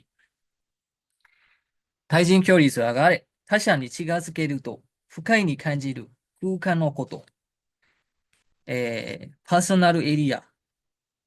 個体距離、対人距離とも呼ばれているもの、個人の性格やその相手との関係性などによってもう差がある。ပြောချင်တာက対人距離ဆိုတာကအရင်တယောက်နဲ့တယောက်ကတ်နေလို့ရှင်ဖူခိုက်ခံဆိုတာကဘယ်လိုပြောရမလဲစိတ်မတက်မတာပေါ့နော်စိတ်မတက်မတာခံစားရတယ်မိနာဆောင်လည်းအတူတူပဲလေကိုမသိတဲ့လူနဲ့အရင်ကတ်နေတဲ့ကိုမသိတဲ့လူနဲ့ပထမဆုံးတွေ့ပြီးတဲ့လူနဲ့အရင်နီးနီးကက်ကက်ဖြစ်လို့ရှင်စိတ်မတက်မတာဆိုတာခံစားရတာပဲလေအဲ့ဒါကိုထိုင်ချင်း theory ကွာဝေးပေါ့နော်အဲ့ဒါမျိုးခေါ်တယ်ပေါ့ထိုင်ချင်း theory လို့ခေါ်တယ်တဲ့ထိုင်ချင်း theory နော်ရှုရီ तू ကဒီနေရာလေးလည်းအရေးကြီးပါတယ်ဒီနေရာလေးလည်းသိထားသင့်တယ်လို့ထင်ပါတယ်အဲ့ဒါလေးတစ်ချက်လောက်ကြည့်ပြပါထိုင်ချင်း theory နော်ရှုရီထိုင်ချင်း theory မှာတဲ့ तू ကအမျိုးအစားရှုရီလို့ခေါ်တဲ့အမျိုးအစားတွေဘယ်နှမျိုးရှိလဲဆိုလို့ရှိရင်ဒီမှာက၄မျိုးပေါ့နော်၄မျိုးရှိတယ်ပထမဆုံးတစ်မျိုးကကြတော့ခဏလေးနော်ဟိုနဲ့ကြည့်ရလို့နည်းနည်းလေးဟိုဖြစ်နေမှာဆိုတော့Misses Curie Misses Curie ဆိုတာကごく親しい人だけに許される距離ဘာကိုပြောချင်လဲဆိုလို့ရှိရင် Misses Curie ဆိုတာကဒါကဘယ်လိုဥပမာပေးရမလဲဆိုလို့ရှိရင်အကိုတို့ဒီကိုယ့်ရဲ့မိဘနဲ့သားသမီးဟုတ်လားကိုယ့်ရဲ့ချစ်သူနဲ့ကိုပေါ့အဲ့လိုမျိုးမိဘနဲ့သားသမီးဆိုတာဒီမှာကို親しい人だけに許される距離ပေါ့နော်相手の身体に容易に触れることができる距離တစ်ဖက်လူကိုအသားချင်းထိတော့မယ်ကွာဝေးအရန်ကိုနီးစပ်နေတယ်ကွာဝေးအရန်ကိုဘယ်လိုပြောမလဲအရန်နီးစပ်လွန်တယ်ကွာဝေးပေါ့နော်အဲဒါကြောင့်ကိုယ့်ရဲ့မိဘနဲ့ကွာဝေးပေါ့နော်သားသမီးနဲ့မိဘကွာဝေးချစ်သူနဲ့ကိုယ်နဲ့ကွာဝေးအဲ့လိုမျိုးအကွာဝေးကိုကြတော့ Misses Curie လို့ခေါ်တယ်နံပါတ်1ကနံပါတ်2ကကြတော့ခိုချင်းတက်ကိကျော်ရီခိုချင်းတက်ကိကျော်ရီဆိုတာတော့ဒါပုံမှန်ကိုယ့်ရဲ့ဒါချစ်တရှိယူခြင်းဆိုခေါ်တဲ့ကိုယ့်ရဲ့ပုံမှန်တငယ်ချင်းတွေခိုပြီးပြီသူလို့ခေါ်တဲ့ကိုယ့်ရဲ့ဒါချစ်သူရည်စားဒါပုံမှန်ချစ်သူရည်စားတွေနောက်ပြီးတော့ခါစုခုပေါ့ကိုယ့်ရဲ့မိသားစုဝင်တွေပေါ့နော်ဥပမာTV ထိုင်ကြည့်တယ် TV ထိုင်ကြည့်ပြီးတယောက်တစ်ယောက်ထိုင်နေအကွာဝေးလောက်ပဲပေါ့အဲ့လောက်ကွာဝေးပေါ့အဲ့လောက်ကွာဝေးကိုကြတော့ခိုချင်းတက်ကိကျော်ရီလို့ခေါ်တယ်ရမလားမသိဘူးအဲ့ဒီအကွာဝေးကကြတော့တစ်ဖက်လူရဲ့ဘယ်လိုပြောမလဲမျက်နှာအနေထားတစ်ဖက်လူကဘယ်လိုပုံစံလဲဆိုတာကိုခံမှန်းလို့ရတယ်ခံစားလို့ရတယ်ကွာဝေးပေါ့နော်နံပါတ်2ကကြတော့နံပါတ်3ကကြတော့အခုရှာကိုက်တက်ကိကျော်ရီရှာကိုက်တက်ကိကျော်ရီကကြတော့ဒါမိနာဆန်တို့လည်းသိမယ်လို့ထင်တယ်ရှာကိုက်တက်ကိကျော်ရီကကြတော့ကိုရိုနာတွေဖြစ်နေတဲ့အခါကျတော့ရှာကိုက်တက်ကိကျော်ရီဟိုလောက်ကြပါဆိုပြီးတော့အဲ့လိုပြောကြတယ်ပေါ့နော်ရှာကိုက်တက်ကိကျော်ရီကကြတော့ကိုလိုပုံမှန်ဘယ်လိုပြောမလဲအတန်းဥပမာစာသင်ခန်းတစ်ခုလိုပဲသဘောထားလိုက်စာသင်ခန်းထဲမှာရှိနေကြတဲ့စာသင်နဲ့ကျောင်းသားတွေနဲ့အရှိမထွက်တင်နေတဲ့ဆရာမပေါ့နော်သူတို့ရဲ့အကွာအဝေးပေါ့အဲ့လိုအကွာအဝေးကိုကြတော့ရှာကိုက်တက်ခီလို့ခေါ်တယ်知らない相手や公的な改まった場面で相手の会話する距離ပေါ့နော်အဓိကကိုပြောချင်တဲ့စာသင်ခန်းကိုပြည့်မြင်လိုက်ပေါ့နော်စာသင်ခန်းထဲမှာရှိတဲ့ကျောင်းသားတွေနဲ့ရှေ့ကစာသင်နေတဲ့ဆရာဆရာမတွေအကွာအဝေးပေါ့အဲ့ဒါကိုကြတော့社会的距離နံပါတ်4ကကြတော့公共距離ဆိုတာတော့သူကတော့ပို့ပြီးအကြီးဆုံးဖြစ်သွားတယ်ဒါကိုကြတော့ဘယ်လိုမျိုးတွေးလဲဆိုလို့ရှိရင်အကိုတို့ကထားပါတော့ရှိုးပွဲတွေပေါ့ရှိုးပွဲတွေထားပါတော့နိုင်ငံဒီတချင်းဆိုပြိုင်ပွဲတွေအဲ့လိုအကြီးတွေပေါ့နော်နိုင်ငံနဲ့ချီပြီးတော့လုပ်တဲ့ပွဲကြီးတွေအဲ့လိုမှရှိတဲ့လူတွေရဲ့အကွာအဝေးလိုပဲသဘောထားအဲ့ဆိုလို့ရှိရင်အဲ့လိုမျိုးအကွာအဝေးတယောက်တစ်ယောက်အရန်ဘယ်လိုပြောအကြီးတွေပေါ့နော်အဲ့လိုအကွာအဝေးတွေပေါ့အရန်ဝေးกว่าတယ်အကွာအဝေးတွေအဲ့လိုဥပမာဟောပြောပွဲတွေမှာရှေ့ကထွက်နေတဲ့လူစကားပြောနေတဲ့လူနဲ့အောက်ကနားထောင်နေတဲ့လူတွေအကွာအဝေးလောက်ပေါ့အဲ့လိုမျိုးခိုးကျော်တဲ့ကျော်တွေပေါ့နော်社会的距離ကကြတော့ခုနစာသင်ခန်းထဲမှာရှိတဲ့ဆရာဆရာမတွေနဲ့ဒီကျောင်းသားတွေအကွာအဝေးလောက်ပေါ့ဟုတ်ပြီနော်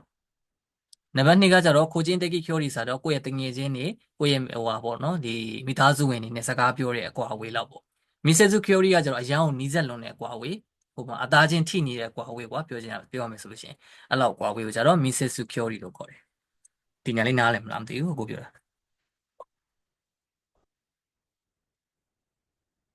အဆင်ပြေလားဟိုနာအကိုပြောတာ ဟုတ်ကဲ့ဆရာ okay okay အဲ့ဆိုလို့ရှိရင်ဒီဘက်စာမျက်နှာကိုသွားလိုက်ရအောင်ပေါ့နော်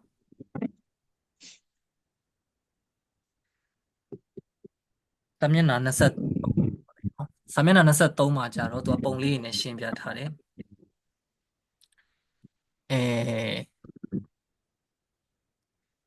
ဒီမှာကဘာကိုပြောချင်တာလဲဆိုလို့ရှိရင်ထိုင်မန်ဟိုတို့ချုပ်ကကူဟိုထိုင်မန်ဟိုတို့ချုပ်ကကူဟိုခုနလိုအကွာအဝေးတွေအကြောင်းကိုပြောပြပြီးတဲ့အခါမှာသူတို့ကဥပမာအခုဒီရောရှာဆန်နေရဲ့ဒီခါဇုကုဆန်ပေါ့နော်ခါဇုကုဆန်နေနဲ့ဥပမာအကိုတို့လိုဒီခိုင်ကောရှုပ်ခွင်းနေနဲ့စကားပြောတဲ့အခါမှာမသိတဲ့လူတွေနဲ့စကားဆပြောတဲ့အခါမှာဒါကတော့ခိုင်ကောအလုပ်တစ်မျိုးတည်းမဟုတ်ဘူးเนาะကိုယ့်ရဲ့ပတ်ဝန်းကျင်အခုမှဥပမာကိုကကုမ္ပဏီမှာလုပ်ဝင်နေဆိုလို့ရှိရင်မသိတဲ့လူနဲ့စပြီးတော့ဟို customer နဲ့ဖြစ်ပေါ့เนาะစပြီးစကားပြောတဲ့အခါမှာသုံးသင့်တဲ့ဒါနီလန်းလေးတွေပေါ့เนาะပြောချင်တာကတော့ဒါနီလန်းနှစ်မျိုးရှိတယ်ပေါ့နော်ပထမအောင်စပြီးစကားပြောတဲ့အခါမှာနီလန်းနှစ်မျိုးရှိတယ်တဲ့ဒိုင်မန်ဟိုနဲ့ချော့ကကူဟိုဒိုင်မန်ဟိုနဲ့ချော့ကကူဟိုလို့ရှိတယ်ဒိုင်မန်ဟိုဆိုတာကတော့ဒါမျက်နှာချင်းဆိုင်စကားပြောတာနှုတ်လေးကိုတွဲပြီးကြည့်ပါနော်ဒိုင်မန်ဟိုဆိုတာကတော့တဲ့မျက်နှာချင်းဆိုင်ထိုင်တာမျိုးပေါ့နော်တစ်ဖက်လူကစိတ်မသက်မသာမဖြစ်စေဖို့အတွက်တဲ့ပန်းအိုးဒါမှမဟုတ်ပစ္စည်းတစ်ခုခုကိုဒီဇပွဲကုံပေါ်မှာတင်ထားလို့ရှိရင်အဆင်ပြေတယ်ပေါ့နော်ဒိုင်မန်ဟိုတကယ်လို့ဒီပန်းအိုးလိုဘာလို့မရှိတဲ့ခါကြလို့ရှိရင်皆さんလည်းတွေးကြည့်ပေါ့နော်မသိရလို့လည်းမျက်နှာချင်းဆိုင်ထိုင်ပြီးစကားပြောရမယ်ဆိုလို့ရှိရင်နည်းနည်းခင်းကြောဖြစ်တယ်ပေါ့နော်ခင်းကြောဖြစ်ပြီးတော့အရန်စိတ်လှုပ်ရှားလွယ်တယ်စကားပြောတာအဆင်မပြေဘူးပေါ့နော်အဲ့လိုအရာတွေရှိတယ်အဲ့ဒါကြောင့်ဒီဟိုဥပမာတကယ်လို့ကွာဘာကြောင့်ပန်းအိုးကိုထားရတယ်ဆိုလို့ရှိရင်မသိတဲ့လူနှစ်ယောက်ကအခုလိုစကားပြောနေကြတယ်တယောက်တစ်ယောက်စကားပြောနေနေငကယ်စကားလုံးရှာမရတာတို့စကားပြောက်တာတို့ဖြစ်တယ်တယောက်ကခင်းချောဖြစ်လို့ဆိုလို့ရှိရင်ဒီပန်းအိုးလေးကိုကြည့်နေတာဖြစ်ပေါ့နော်အကြည့်လွှဲနေတာဖြစ်ပေါ့နော်ကြည့်စရာလေးတစ်ခုရှိနေတာပေါ့နော်အဓိကပြောချင်တာကြည့်စရာလေးတစ်ခုရှိနေတာလေးစကားရှာနေတဲ့အချိန်မှာပန်းအိုးလေးကိုကြည့်ပြီးစကားရှာနေတာမျိုးအဲ့လိုမျိုးပုံစံမျိုးလုပ်လို့ရတဲ့အခါကျတော့ဒါအဆင်ပြေတယ်ပေါ့နော်ချောကာကူဖိုကြတော့ဒါကကြတော့ဒီအကိုရေးထားတဲ့အတိုင်းပဲเนาะတောင်မှန်ချိုးထိုင်တာ60ဒီဂရီတယောက်နဲ့တယောက်ဒီတောင်မှန်ချိုးလေးထိုင်တာပေါ့နော်အဲ့လိုထိုင်တဲ့အခါကျတော့တယောက်နဲ့တယောက်အကြည့်လွှဲလို့ရတာပေါ့ကွာအဓိကတော့အကြည့်လွှဲလို့ရှိရင်ပို့ပြီးတော့ခင်းချောဟိုဟာဖြစ်တယ်ပေါ့နော်ခင်းချောဟိုမဖြစ်ဘူးပေါ့တယောက်နဲ့တယောက်အကြည့်လွှဲလို့ရတဲ့မဲဆန်မျိုးနဲ့ပေါ့နော်စကားပြောလို့ရှိရင်တယောက်နဲ့တယောက်စကားပြောရတာအဆင်ပြေတယ်စကားပြောရတာလွယ်တယ်ပေါ့နော်အဲ့လိုမျိုးအဓိကသူကပြောပြချင်တာဒိုင်မန်ဟိုးဆိုတာဗာလဲချောကကူဟိုးဆိုတာဗာလဲဆိုတာကိုမျက်လုံးထဲမှာမြင်အောင်မြင်လိုက်တာနဲ့အဆင်ပြေပြီကွာဒါလေးကတော့โอเคအဆင်ပြေပြီနော်အဲ့ဒါဆိုလို့ရှိရင်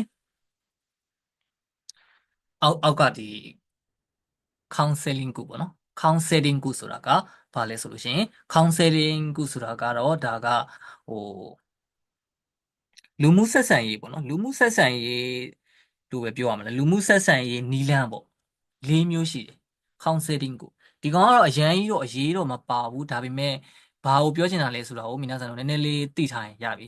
counseling ကိုကဘယ်နှမျိုးရှိတာလဲ၄မျိုးရှိတယ် counseling ကိုထဲမှာပါတဲ့ email ဒီခေါင်းစဉ်လေးတွေရဲ့ email လေးတွေကိုတစ်ချက်သိထားရင်ရတယ်နံပါတ်1ကကျတော့ ishiji deki funiki suguri ဖွင့်ကီစကူရီဆိုတာကဟိုဒီအောက်မှာရေးထားတဲ့ဒီ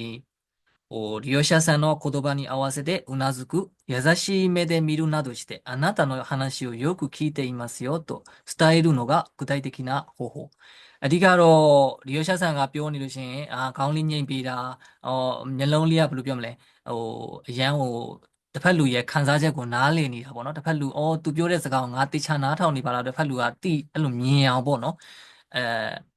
လောက်တာကိုကြတော့ဒါက雰囲気作りလို့ခေါ်တယ်ပေါ့နော်ဒါကအဲ့လိုမျိုးဖန်တီးတာပေါ့နောက်တစ်ခုကနံပါတ်2ကကြတော့ခန်းကျော်の反射ခန်းကျော်の反射လို့ခေါ်တယ်ခန်းကျော်の反射ဆိုတာက相手の言葉を繰り返して言うことပေါ့နော်တစ်ဖက်လူရဲ့စကားကိုနှစ်ခါထပ်ပြောတာ皆さんလည်းပြောဦးမှာပေါ့ရီယောရှက်ဆန်နေပေါ့နော်ရီယောရှက်ဆန်နေတခုခုထားပါတော့အိုမစုခိုးခံလုပ်တဲ့အခါကြလို့ရှိရင်ဟိုဘက်လေးလှည့်လိုက်တာအိုက်တိုက်အဲ့လိုမျိုးပြောတာပေါ့နော်ဣတက်ကအိုက်တိုက်ですねအိုက်တိုက်ですねအဲ့လိုမျိုးလေးပြန်ပြီးတော့ပြောတာမျိုးပေါ့နော်ဘယ်လိုပြောမလဲဒီနေ့今日お天気ですね天気がいいですねそうですねအဲ့လိုမျိုးလေးပေါ့နော်ပြန်ပြီးတော့စကားလုံးကိုထပ်ပြီးတော့ပြောတာပေါ့နော်အဲ့ဒါကလေတစ်ဖက်လူရဲ့ခံစားချက်ကိုကိုကထပ်တူလုပ်ပေးတာမျိုးပေါ့နော်အဲ့ဒါကိုလေခံကြောの反射လို့ခေါ်တယ်ပေါ့နော်နံပါတ်3ကကျတော့ခံကြောの明確ကတစ်ဖက်လူရဲ့စိတ်ကိုကိုယ်ပြသိတာဒီမှာပြထားတဲ့ပုံလေးတိုင်းပဲဒီရောရှာဆန်စိတ်တီးစိုးနေတာပေါ့နော်အရန်စိတ်တီတုန်နေတဲ့ပုံစံမျိုးကိုဒီရောရှာဆန်ပေါ့နော်ဘယ်လိုပြောမလဲအိုကိုတေရူဘာလို့မျိုးအဲ့လိုမျိုးပေါ့နော်အဲ့လိုမျိုးတစ်ဖက်လူကိုနားလဲပေးတာပေါ့နော်တစ်ဖက်လူကစိတ်ဆိုးနေဆိုရင်ကိုကနည်းနည်းလေးဘယ်လိုပြောမလဲရိုးသေးသေးနဲ့ရိုးချိုးလေးနဲ့အရန်တစ်ဖက်လူကစိတ်ဆိုးနေတာကိုကဘယ်လိုလုပ်ရမလဲဆိုတော့တစ်ဖက်လူကလည်းသိအောင်နားလဲအောင်ပေါ့နော်အဲ့လိုမျိုးလေးနေပေးတာကိုကြတော့ခံကျော်တော့မိတ်ခကုခနောက်နံပါတ်4ကကြတော့စေကစုဘာမန်တော့မန်ဆေစုပေါ့နော်စေကစုဘာမန်တော့မန်ဆေစုဆိုတာကအကိုတို့ကဒီရောရှာဆန်နေနဲ့ရှိစေစုတွေမှာဒီလိုမျိုးအားနေတဲ့ချိန်လေးမှာပေါ့နော်အားနေတဲ့ချိန်လေးမှာအဖိုးဖွားနေနဲ့စကားပြောတဲ့အခါမှာဒီနေ့ကတော့ဘယ်လိုနေလဲပေါ့နော်ထိုင်ချိုဝါဤကားတဲ့စကားပေါ့နော်စကားလေးတွေစကားစမြည်ပြောနေနဲ့ကျမ်းမာရေးချင်းနေဘယ်လိုလဲဒီနေ့အဆင်ပြေလားဒီနေ့ခေါင်းမူတာရှိလားဒီနေ့ဘိုက်အောင်သေးလားအဲ့လိုမျိုးလေးတွေပြောနေနဲ့ဘယ်လိုပြောဒီဘယ်လိုပြောမလဲဥပမာဆက်ရောက်လာတဲ့အဖိုးဖွားဆိုလို့ရှိရင်အိမ်သာတော့အဆင်ပြေလားအိမ်သာမှာရှိတဲ့ဒီအရာတွေကိုမှတ်မိသွားပြီလားအဲ့လိုမျိုးလေးပြောနေနဲ့ဒီရောရှာဆန်ဥပမာအိမ်သာတော့အဆင်မပြေဘူးတကားကဖွင့်ရပယ်ရတာမလွယ်ဘူးနည်းနည်းလေးတကားကဘယ်လိုပြောမလဲနောက်ပြီးတော့အိမ်သားလည်းခဏလွဲတယ်ပေါ့နော်အမှတ်သားမရှိတဲ့ခါကျတော့မေ့ခဏမေ့တယ်အဲ့လိုမျိုးလေးပြောတဲ့ခါကျလို့ရှိရင်အကိုတို့လိုရှုပ်ကွင်းဆန်နေပဲသူတကယ်လို့တကားမှတ်မိအောင်ပေါ့နော်အကိုတို့ဘက်ကနေပြီးဒီရှီလူဆိုတဲ့ဒီအမှတ်အသားလေးပေါ့နော်ဥပမာအိမ်သားဆိုတဲ့အမှတ်အသားမှန်သိအောင်အိမ်သားဆိုတဲ့အမှတ်အသားလေးကိုကတ်ပေးထားတာမျိုးပေါ့နော်နောက်ပြီးတော့ယောက်ျားမိန်းမခွဲတဲ့ဒီအဲ့လိုမျိုးအမှတ်အသားလေးတွေကိုကတ်ပေးထားတာမျိုးအဲ့လိုမျိုးလေးတွေကိုလောက်တာကိုလောက်တင်တယ်ပေါ့နော်အဲ့ဒါအဓိကတော့ဒါ counseling ကိုကတော့ကြတော့ဒီလူမှုဆက်ဆံရေးမှာအရေးကြီးတဲ့အချက်၄ချက်ပေါ့နော်အဲ့ဒါကိုပြောချင်တာ okay အဲ့ဆိုအဆင်ပြေလားမသိဘူးဒီထိ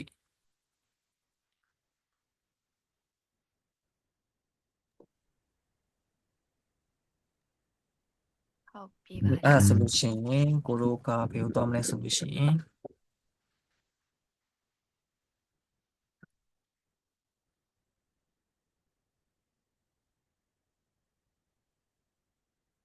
ခဏလေးနော်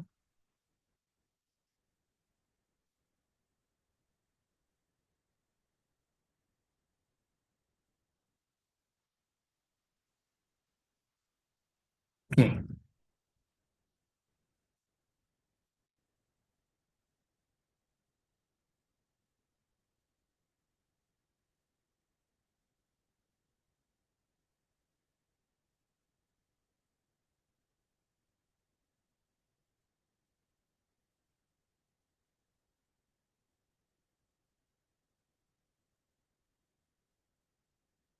ဖတ်စာအုပ်ထဲကအဓိကကြည်ပုံကြည်နည်းကတော့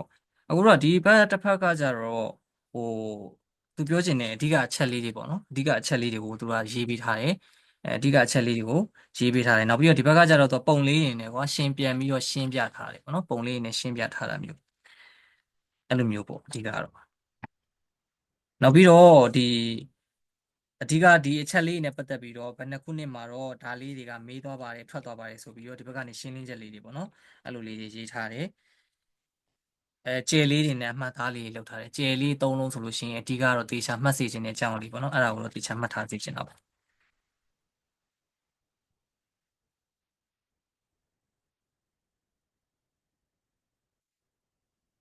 နောက်တစ်ခုကအကိုပြောချင်တာကဟိုဟာဂျီကိုခါကူဂျီဆိုတဲ့နေရာလေးကိုတစ်ချက်ပြန်ကြည့်ပြပါနော်ခုနကလိုဂျီကိုခါကူဂျီနှုတ်ထဲကဂျီကိုခါကူဂျီဆိုတာကဆောနာကအကိုပြောတဲ့အတိုင်းပဲမိမိကိုယ်ကိုကိုကဘယ်လိုလဲဆိုတာကိုတေချာသိတာဟုတ်တယ်နော်တေချာသိတာကိုဆိုတော့အဲ့နေရာမှာဟိုကိုအကြောင်းကိုသိတဲ့အခါမှာခကြိကံလို့ခေါ်တဲ့ဒီကိုကဘယ်လိုမျိုးတွေးနေတာလဲကိုကဘယ်လိုမျိုးစိတ်ရှိတာလဲဆိုတာကိုကိုသိဖို့အတွက်ကကြတော့ဟိုပထမဆုံးဘယ်လိုပြောမလဲကိုယ့်ရဲ့ဒီခ ्या ကန်တက်ကိလို့ဒီမှာရေးထားတယ်ကွာဖတ်စာအုပ်ထဲမှာကြတော့ခ ्या ကန်တက်ကိလို့ရေးထားတယ်ခ ्या ကန်တက်ကိနဲ့ရှုကန်တက်ကိဆိုတဲ့စကားလုံးလေးနှလုံးကိုကွဲပြပြသိစေချင်တာ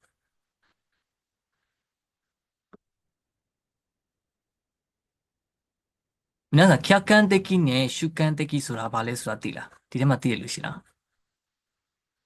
ဟုတ်သိပါတယ် 客観的ဆိုတာကဘယ်လိုမျိုးလဲမသိ ဖြာကန်းတက်ခိဆိုတာကကြတော့အဲ့လိုမျိုးအများအတိုင်းမြင်ပေးတာပေါ့နော်ရှုခန်းတက်ခိရကြတော့ကိုယ်တယောက်တည်းရပဲမြင်တဲ့အမြင်မျိုးပေါ့အဲ့လိုမျိုးသိထားပါတယ်ဟုတ်တယ်မှန်တယ်客観的နဲ့主観的အဲ့ဒါလေးပြောဖို့ခုနကြံတော့လို့ပြန်ပြောပြရပါတော့အဲ့ဒါကြောင့်客観的ဆိုတာတော့သူပြောသွားတဲ့အတိုင်းပဲပေါ့နော်ဒါအများကမြင်တဲ့ဒီမြင်တဲ့အများကလက်ခံတဲ့အမြင်အတိုင်းပဲပေါ့နော်ရှုကန်တက်ကိဆိုတာကြတော့ကိုယ်စိတ်ကထင်တဲ့အရာမျိုးဥပမာကောင်လေးနဲ့ကောင်မလေးနဲ့စကားပြောနေတယ်ပေါ့နော်ရီမမောတွေပြောနေရင်းနှီးတွေပြောနေတယောက်နဲ့တယောက်ပုတ်လိုက်ခတ်လိုက်တွေပြောနေကိုကနေပြီးအများမြင်တဲ့ခုနလိုခ ्या ကန်တက်ကိနဲ့မြင်မယ်ဆိုလို့ရှိရင်သူတို့နှစ်ယောက်ကရီမမောတွေပြောနေဘယ်လိုဆက်ဆံရေးမျိုးလဲမသိဘူးဒီလိုလေးပေါ့နော်အဲ့လိုမျိုးလေးရီမောတွေပြောနေကြတာပဲအဲ့လိုမျိုးခ ्या ကန်တက်ကိနဲ့မြင်တယ်ဒါပေမဲ့ရှုကန်သိကိဆိုတဲ့ကိုယ့်အမြင်နဲ့မြင်လိုက်တဲ့အခါမှာပုတ်ခတ်ပြီးတော့ပြောနေရီမောပြောနေသူနှစ်ယောက်ကကြိုက်နေရလားမသိဘူးသူနှစ်ယောက်ကတခုတော့တခုပဲအဲ့လိုမျိုးကွာကိုယ့်ဘက်ကနေပြီးကြိုက်နေရလားမသိဘူးဆိုပြီးတော့ကိုယ်စိတ်ကနေပြီးတော့ထင်တယ်လို့ထင်လိုက်တာပေါ့နော်အဲ့လိုမျိုးထင်ရင်လို့ထိုက်တာအရာမျိုးကြတော့ဒါရှုကန်သိကိလို့ခေါ်တယ်ပေါ့နော်အဲ့လိုမျိုးပြောချင်တာ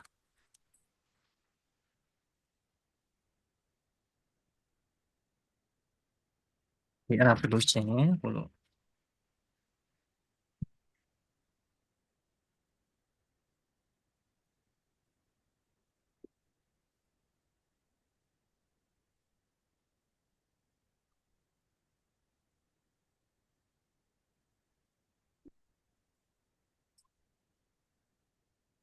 နောက်တစ်ခုကရှုဝဆိုတဲ့အရာလေးကိုပြောသွားတယ်ပေါ့နော်ရှုဝကဘယ်ထဲမှာပါလဲခုနမှတ်မိသလား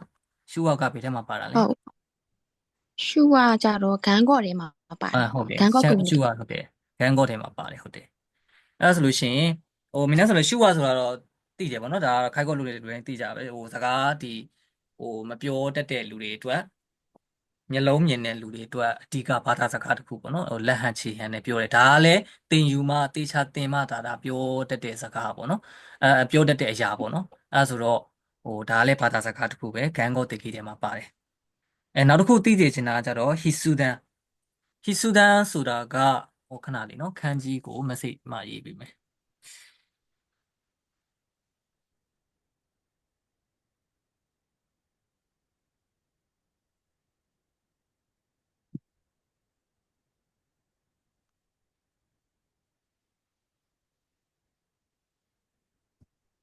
ဟီဆူဒန်မြင်ရလားမသိချက်အဲ့ဒါကိုဟီဆူဒန်လို့ခေါ်တယ်ပေါ့နော်ဟီဆူဒန်ကိုသိတယ်လို့ရှိလားမသိဘူးရှင်းတစ်ချက်လောက်ပြောပြပေးလို့ရမလား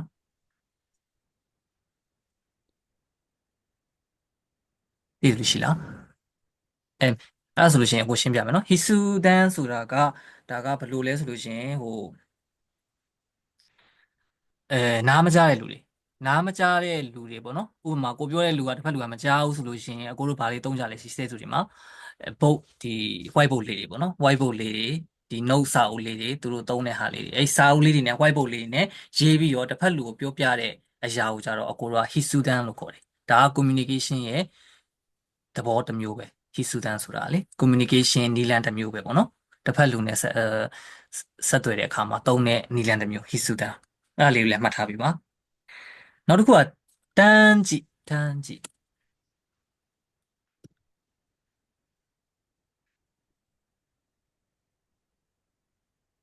တန်းကြည့်ကိုလေတန်းကြည့်တန်းကြည့်ဆိုတာမျိုးလေသိလားမသိဘူးတန်းကြည့်ရှိသိတယ်လို့ရှိလား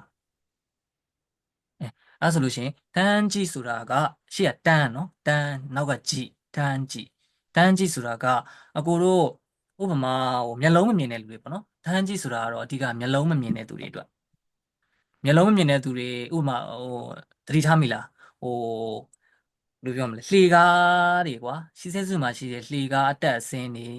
အဓိကတော့ပြောလိုက်လို့ရှိရင်နားလည်မှာပါမျက်လုံးမမြင်တဲ့လူတွေစာဘလို့ဖတ်လဲအကိုတို့စာအုပ်မှာဒီအဖုအထစ်လေးတေးသေးလေးအဲ့ဒါမျိုးလေးနဲ့လေစကလုံးလေးတွေကိုဖော်တာသူတို့လက်ကလေးနဲ့ဆန်းဆန်းပြီးတော့လေအဲ့ဒါကိုကြတော့တန်းကြည့်လို့ခေါ်တယ်အဲ့ဒါလေ communication ရဲ့နည်းလမ်းတစ်မျိုးပဲသဘောပေါက်လားမသိဘူးကိုပြောတာဟုတ်ဟိုဟာလေကွာဒီလက်ကင်ထားပါတော့ဒီဖန်ကွာဆိုလို့ရှိရင်လေလက်ကင်လေးမှသိအောင်လို့ဒီထားထဲမှာအဖုအထစ်လေးထားပြီးထားတာတို့နောက်ပြီးတော့စကလုံးပေါ့နော်ဘာသာစကားတစ်ခုစာအုပ်တော့လို့ဒီမျက်လုံးမမြင်တဲ့လူတွေအတွက်ဒီထန်းကြီးလို့ခေါ်တဲ့အရာလေးကိုသုံးပြီးတော့သူတို့လက်ကလေးနဲ့ဒီလိုစမ်းစမ်းပြီးတော့ကွာဘာရေးထားတာလေးဆိုတာသူတို့အကုန်လုံးပြောပြနိုင်တယ်လေအဲ့လိုမျိုးအရာကိုထန်းကြီးလို့ခေါ်တယ်โอเค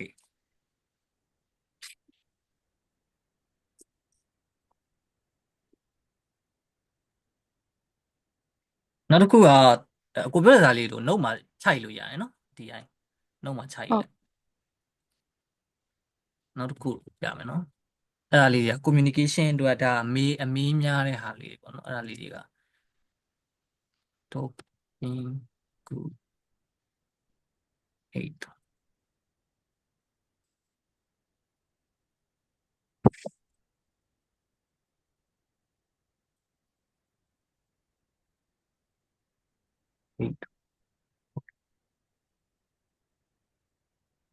နောက်တစ်ခုကကျတော့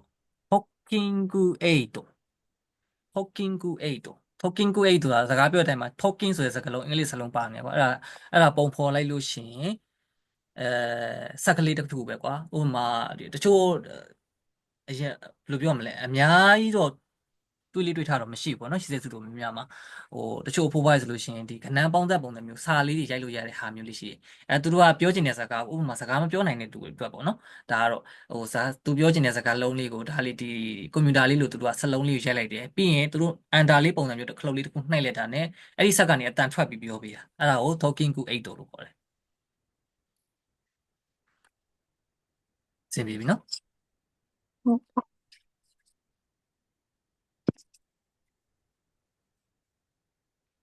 နောက်တစ်ခုကကြတော့communication နဲ့တော့မဆိုင်ဘူးပေါ့နော် communication နဲ့ပတ်သက်ပြီးတော့အဓိကအရေးကြီးတဲ့အရာတစ်ခုပေါ့နော်ဆက်သွယ်ရေးပစ္စည်းလို့ပဲခေါ်မလဲဟိုချောကီရောသိပါရဲ့နော်အဲ့ဒါတော့အကုန်လုံးဟိုချောကီသိလားဟိုကီဟုတ်ဟိုချောကီကနာ နား ဒီ လူတွေဟုတ်တယ်နားမ ဟုတ် ကြားတဲ့လူတွေ သိ အတွက် ပါတယ် ဟုတ်တယ်နားမကြားတဲ့လူတွေအတွက်သူတို့ကတ ကို တ်တ ချော ယ် ကီယာတာဂရီယာ ဟုတ်တယ်နားကြကရိယာဟုတ်တယ်ဒါ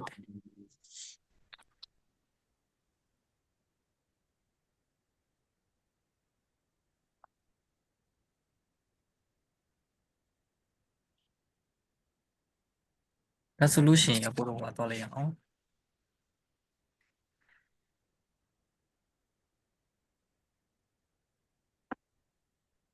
အခန်းသွားလိုက်ရအောင် ဟယ်လိုကိုမေးစရာရှိလို့ မေးပါခင်ဗျာ ဟုတ်ဟီဆိုတန်ကလေဂန်ကို communication လားဟီဂန်ကို communication လားအဲ့ဒါ ဟီဆူဒ သူ န်က က လေ group သူက ပဲကွာ စာမှာသူကစာနဲ့ရေးပြီးတစ်ဖက်လူကိုပြရတာဖြစ်တဲ့အတွက်ကြောင့်ဒါလည်း Gango communication ပဲအဓိကတော့ကိုတို့ပြောချင်တဲ့အကြောင်းအရာကိုကွာဒီစာမှာဖြစ်ဖြစ်ပုံမှာဖြစ်ဖြစ်ရေးပြီးတစ်ဖက်လူကိုပြရတာဆိုတော့ဒါကလည်း Gango communication နဲ့မှာပဲပါတယ်ထန်းကြည့်လေဒါလည်း Gango communication ဒါအခုပြောတဲ့ဟာတွေကကိုက Gango communication ပေါ့နော်ဘာသာစကားနဲ့အဓိကခုနhe Gango communication က usually တွေးလိုက်ရတယ်ကွာဘာသာစကားကိုမသုံးဘူးတစ်ဖက်လူကကိုယ်ကိုမပြောလဲပဲကိုကသိတဲ့အရာမျိုးအဲ့လိုမျိုး အဓိကတော့လက်ဟန်ချေဟန်ကိုဟန်ပေါ့နော်အဝတ်အစားပုံမှန်တရံအတွင်ပြင်ပေါ့အဲ့ဒါမျိုးတွေက Higango communication ဟုတ်ကဲ့ကို Okay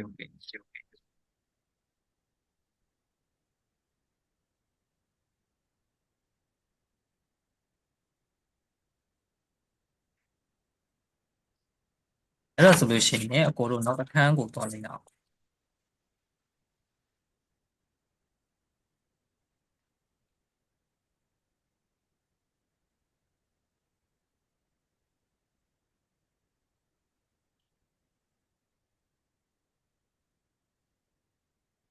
စာမျက်နှာ24ကိုသွားလိုက်အောင်နော်အဲ့စာမျက်နှာ24တို့ဘာလို့ပတ်သက်တာကအကိုကဒီ note တက်ထုတ်ထားတာမရှိသေးဘူးပေါ့နော်အဓိကဒီတိုင်းပြောပြရင်းနဲ့ပဲညီမနာဆန်တို့ကို note မှတ်စေချင်တာအတွက်ဖြစ်တဲ့အတွက်ကြောင့်တေချာရှင်းပြရင်းနဲ့ note လေးတေချာမှတ်ပေးပါနော်ဟိုညီမအတွက်အကိုဓာတ်ပုံတစ်ချက်ရိုက်ပို့ပေးလိုက်မယ်နော်ခဏလေးပါ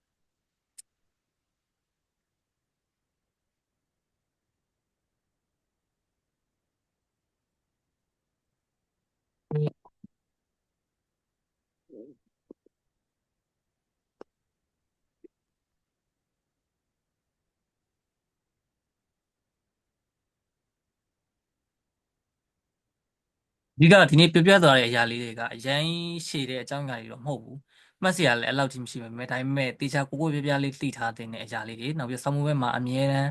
မေးလေးမေးထားရှိတဲ့အရာလေးတွေပေါ့နော်အဲ့ဒါလေးတွေကိုကိုပြပြသိသိချင်တာပါပေနံပါတ်အခန်း9ပေါ့နော်အခန်း9လို့ပြောအခန်း9ကိုတွားလိုက်ရအောင်နော်မြင်ရလားမသိဘူးဖတ်စာအဆင်ပြေလားခုနကညီမစာမြင်ရလားကိုပို့ပေးတာโอเคဟုတ်မြင်ရတယ်ဟုတ် နံပါတ်အခန်း9ကိုတွားလိုက်အောင်နော်介護実践におけるチームマネジメント team management ပေါ့နော်ဒီအင်္ဂလိပ်လိုပြောလို့ရှိရင်အကိုတို့ဒီခိုင်းဖို့ဆိုတဲ့အလုပ်ကတယောက်တည်းလုပ်လို့ရတဲ့အရာမဟုတ်ဘူးအဖွဲ့အစည်းလိုက်လုပ်ရတယ်စုပေါင်းပြီးတော့လုပ်ရတယ်အဖိုးအဖွားတွေရဲ့ဒီကျန်းမာရေးလူမှုရေးအဲ့လိုမျိုးအရာတွေအကုန်လုံးကိုတယောက်တည်းရနေပြီးတော့လုပ်လို့ရတဲ့အရာမဟုတ်ဘူးအားလုံးစုပေါင်းပြီးတော့အဖြေထုတ်ပြီးတော့အားလုံးစူးစမ်းပြီးတော့အဖိုးအဖွားတွေကိုပြုစုဆောင်ရှောက်ရတဲ့အလုပ်ပေါ့နော်အဲဒါကြောင့်အကိုတို့က team management ဆိုတဲ့ဘယ်လိုပြောရမလဲစုစုပေါင်းပြီးတော့လုပ်ရတဲ့အရာဖြစ်တဲ့အတွက်ကြောင့်အဲ့ဒါကအရန်အရေးကြီးတယ်တယောက်နဲ့တယောက်အချိတ်ဆက်ဖြစ်ဖို့လိုတယ်ပေါ့နော်အဓိကအဲ့အကြောင်းအရာတွေနဲ့ပတ်သက်ပြီးတော့ဒီထဲမှာသူကပြောပြပေးတော့မှာပေါ့နော်ဒီဖတ်စာအုပ်လေးကိုပဲကြည့်ပြီးကိုရှင်းပြပေးတော့မယ်နော်ဒီနေတိုင်းဆိုတဲ့အခါမှာကိုတို့ကဒီအဲဘာကိုပြောချင်တာလဲဆိုလို့ရှိရင်ပထမဆုံးအကြောင်းက介護福祉職がပေါ့နော်チームマネジメントを実践することが質の高い介護サービスの提供につながることを学びますもの。အခုလို介護職員さんတွေရပါတော့ဒီ team management ဆိုတဲ့ဒီအကြောင်းအရာကိုလေ့လာခြင်းတေချာတကယ်လက်တွေ့လုပ်ခြင်းအပြင်ပေါ့နော်အရေးသွင်းမြင်ပါတယ်介護 service ဒီ介護 service ကိုပေါ့နော်လေ့လာနိုင်တယ်ပေါ့チームの力を最大限ပေါ့နော်再発するためのチーム運用と人材育成管理について学びますပေါ့နော်ဒီ team ဆိုတဲ့ဒီလူတူးတယောက်ချင်းမဟုတ်ဘဲねအဖွဲ့လိုက်အားကိုတုံးပြီးတော့ပေါ့နော်လှုပ်ခြင်းအဖြစ်ပေါ့နော်ဒီ kyoiku လို့ခေါ်တဲ့ဒီပညာရေးတွေပဲဖြစ်ဖြစ်သင်ကြားရေးတွေပဲဖြစ်ဖြစ်ပေါ့နော်ဒီခန်းဒီလို့ခေါ်တဲ့ဒီတေချာကြီးကြပ်မှုတွေပဲဖြစ်ဖြစ်ပေါ့နော်အဲ့ဒါတွေနဲ့ပတ်သက်ပြီးတော့ဒီအခန်းမှာသူတို့ကလေ့လာသွားမယ်ပေါ့နော်教育ဆိုတဲ့အရာကခိုင်းကောမှာအရန်အရေးကြီးတယ်ပေါ့နော်အကိုတို့ကဒီဘာ knowledge ဘာအသိပညာမှမရှိပဲခိုင်းကောကိုလုပ်လို့ရှိရင်အဆင်မပြေဘူးဘယ်သူမှမလုပ်နိုင်ဘူးခိုင်းကောအလုပ်ကတေချာလေးလေ့လာမှသာလုပ်နိုင်တယ်အဖိုးအဖွားတွေနဲ့ဆက်ဆံတဲ့အခါမှာလည်းအော်ဒီကိုတို့ဒီမြန်မာပြည်မှာရှိတဲ့ကိုယ့်ရဲ့အဖိုးအဖွားတွေဟိုတော့မှကိုတို့ဒီအလုပ်ကိုမလုပ်ခင်မှာကိုတို့စိတ်ရှိဒါမျိုးမဟုတ်ဘူးလေတည်မလားအဖိုးအဖွားဆိုလို့ရှိရင်အနာတော့မကတ်ချင်ဘူးလေမြန်မာပြည်မှာဆိုလို့ရှိရင်ထားပါတော့အဖိုးအဖွားတွေချစ်တဲ့လူကတော့တမျိုးတချို့ဆိုလို့ရှိရင်အဖိုးအဖွားတွေဆိုလို့ရှိရင်တိတ်စိတ်မရှိဘူးကွာအဲ့လိုမလုပ်ချင်ပေးချင်တာမျိုးတွေလည်းရှိတယ်အဲ့ဆိုအဓိကဒီလိုမျိုးဒီလုပ်တွေလုပ်လင်းနေတဖြည်းဖြည်းနားလေလာတဲ့သဘောပေါက်လာတဲ့တက်ကြီးရွယ်တွေဖြစ်လာတဲ့အခါမှာစိတ်တွေဘယ်လိုမျိုးဖြစ်တတ်တယ်ဘယ်လိုပြောင်းလဲတတ်တယ်ဘယ်လိုယောဂတွေရှိတတ်တယ်သူတို့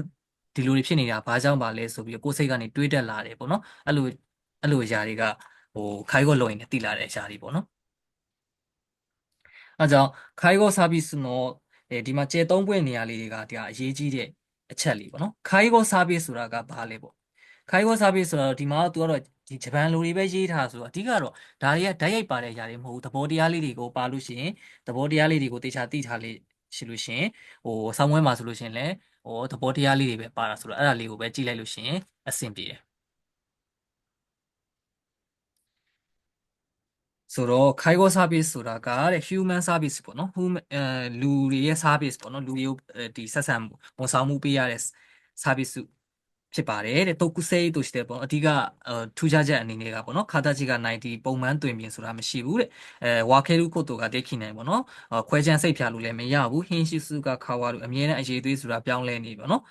ထာမေရုကိုတိုကဒက်ခိနိုင်ပေါ့နော်ဒီဘယ်လိုပြောမလဲထပ်ပြီးတော့လည်းတိုးပွားသွားလို့လည်းမရဘူးเนาะအဲ့လိုမျိုးအကြောင်းအရာတွေရှိတယ်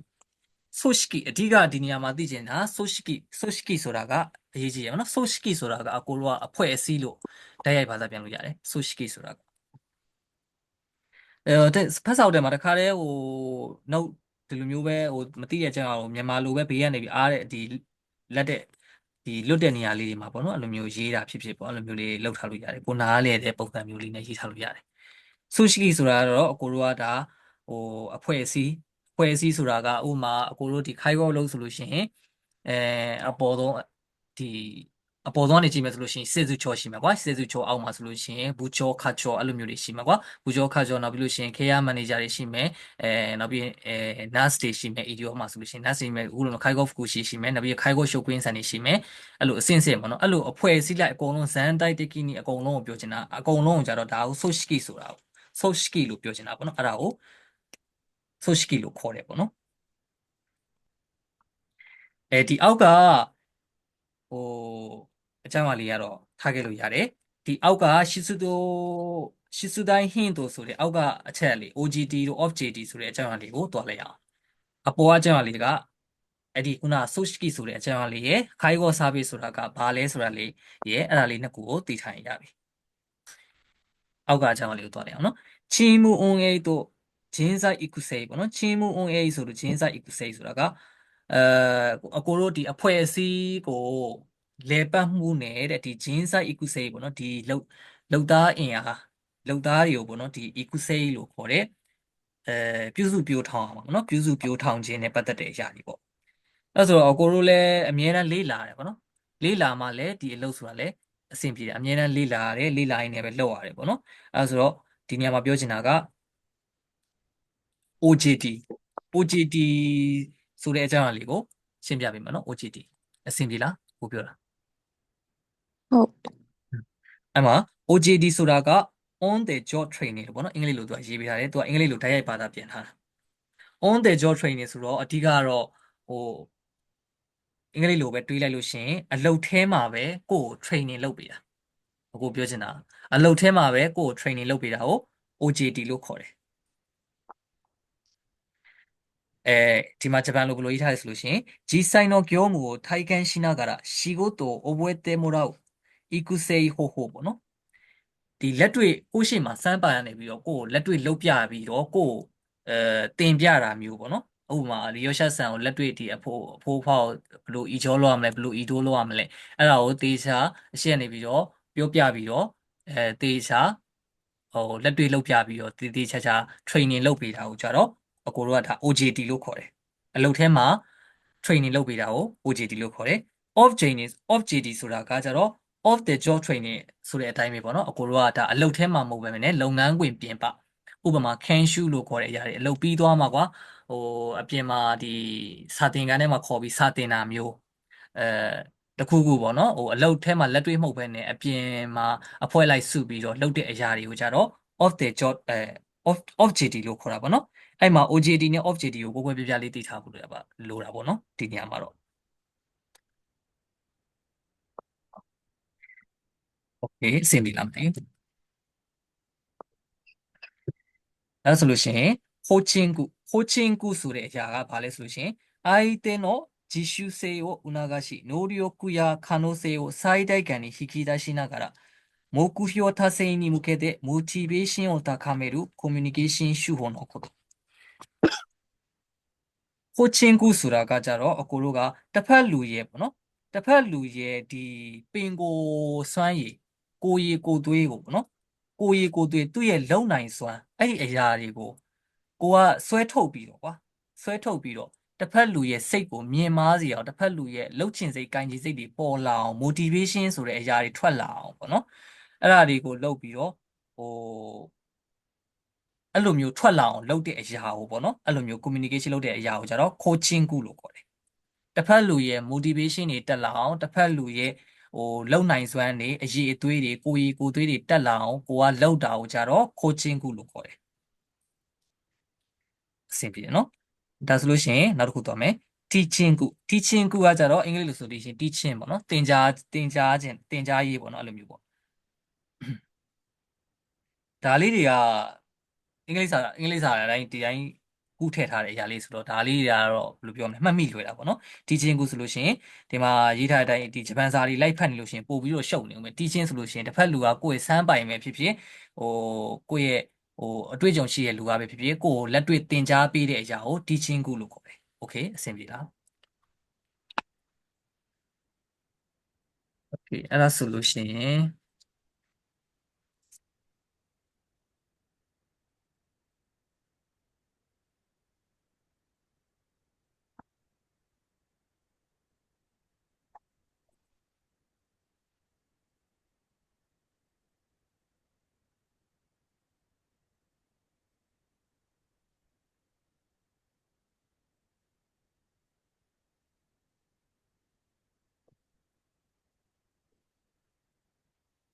အခုဒီထဲမှာအခုဒီမှာတင်တဲ့လူတွေထဲမှာတခုရောလုပ်တဲ့လူတွေလားများတာလားဟလားဘယ်လိုမျိုးအခုမိနာဆန်တို့ပြောကြည့်ပါဦးတယောက်တစ်မျိုးစီပေါ့အခုကဘယ်လိုမျိုးလုပ်နေရလဲမိနာဆန်တို့လုပ်မှာတစ်ခဏလေးနော်အခုတစ်ချက်လောက်တော့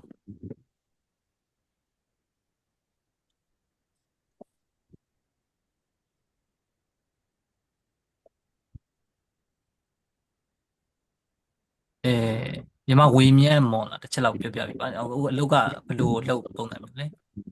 short to stay ဆရာအပေါ်တက်က short to stay အောက်က day service ဆရာ short to stay ပေါ့နော်အခုလက်ရှိလုပ်တာကြတော့ short to stay ဟုတ် ပေါ့ ညာ နော် ဆိုင်လေး ညဆိုင်လည်းရှိတယ်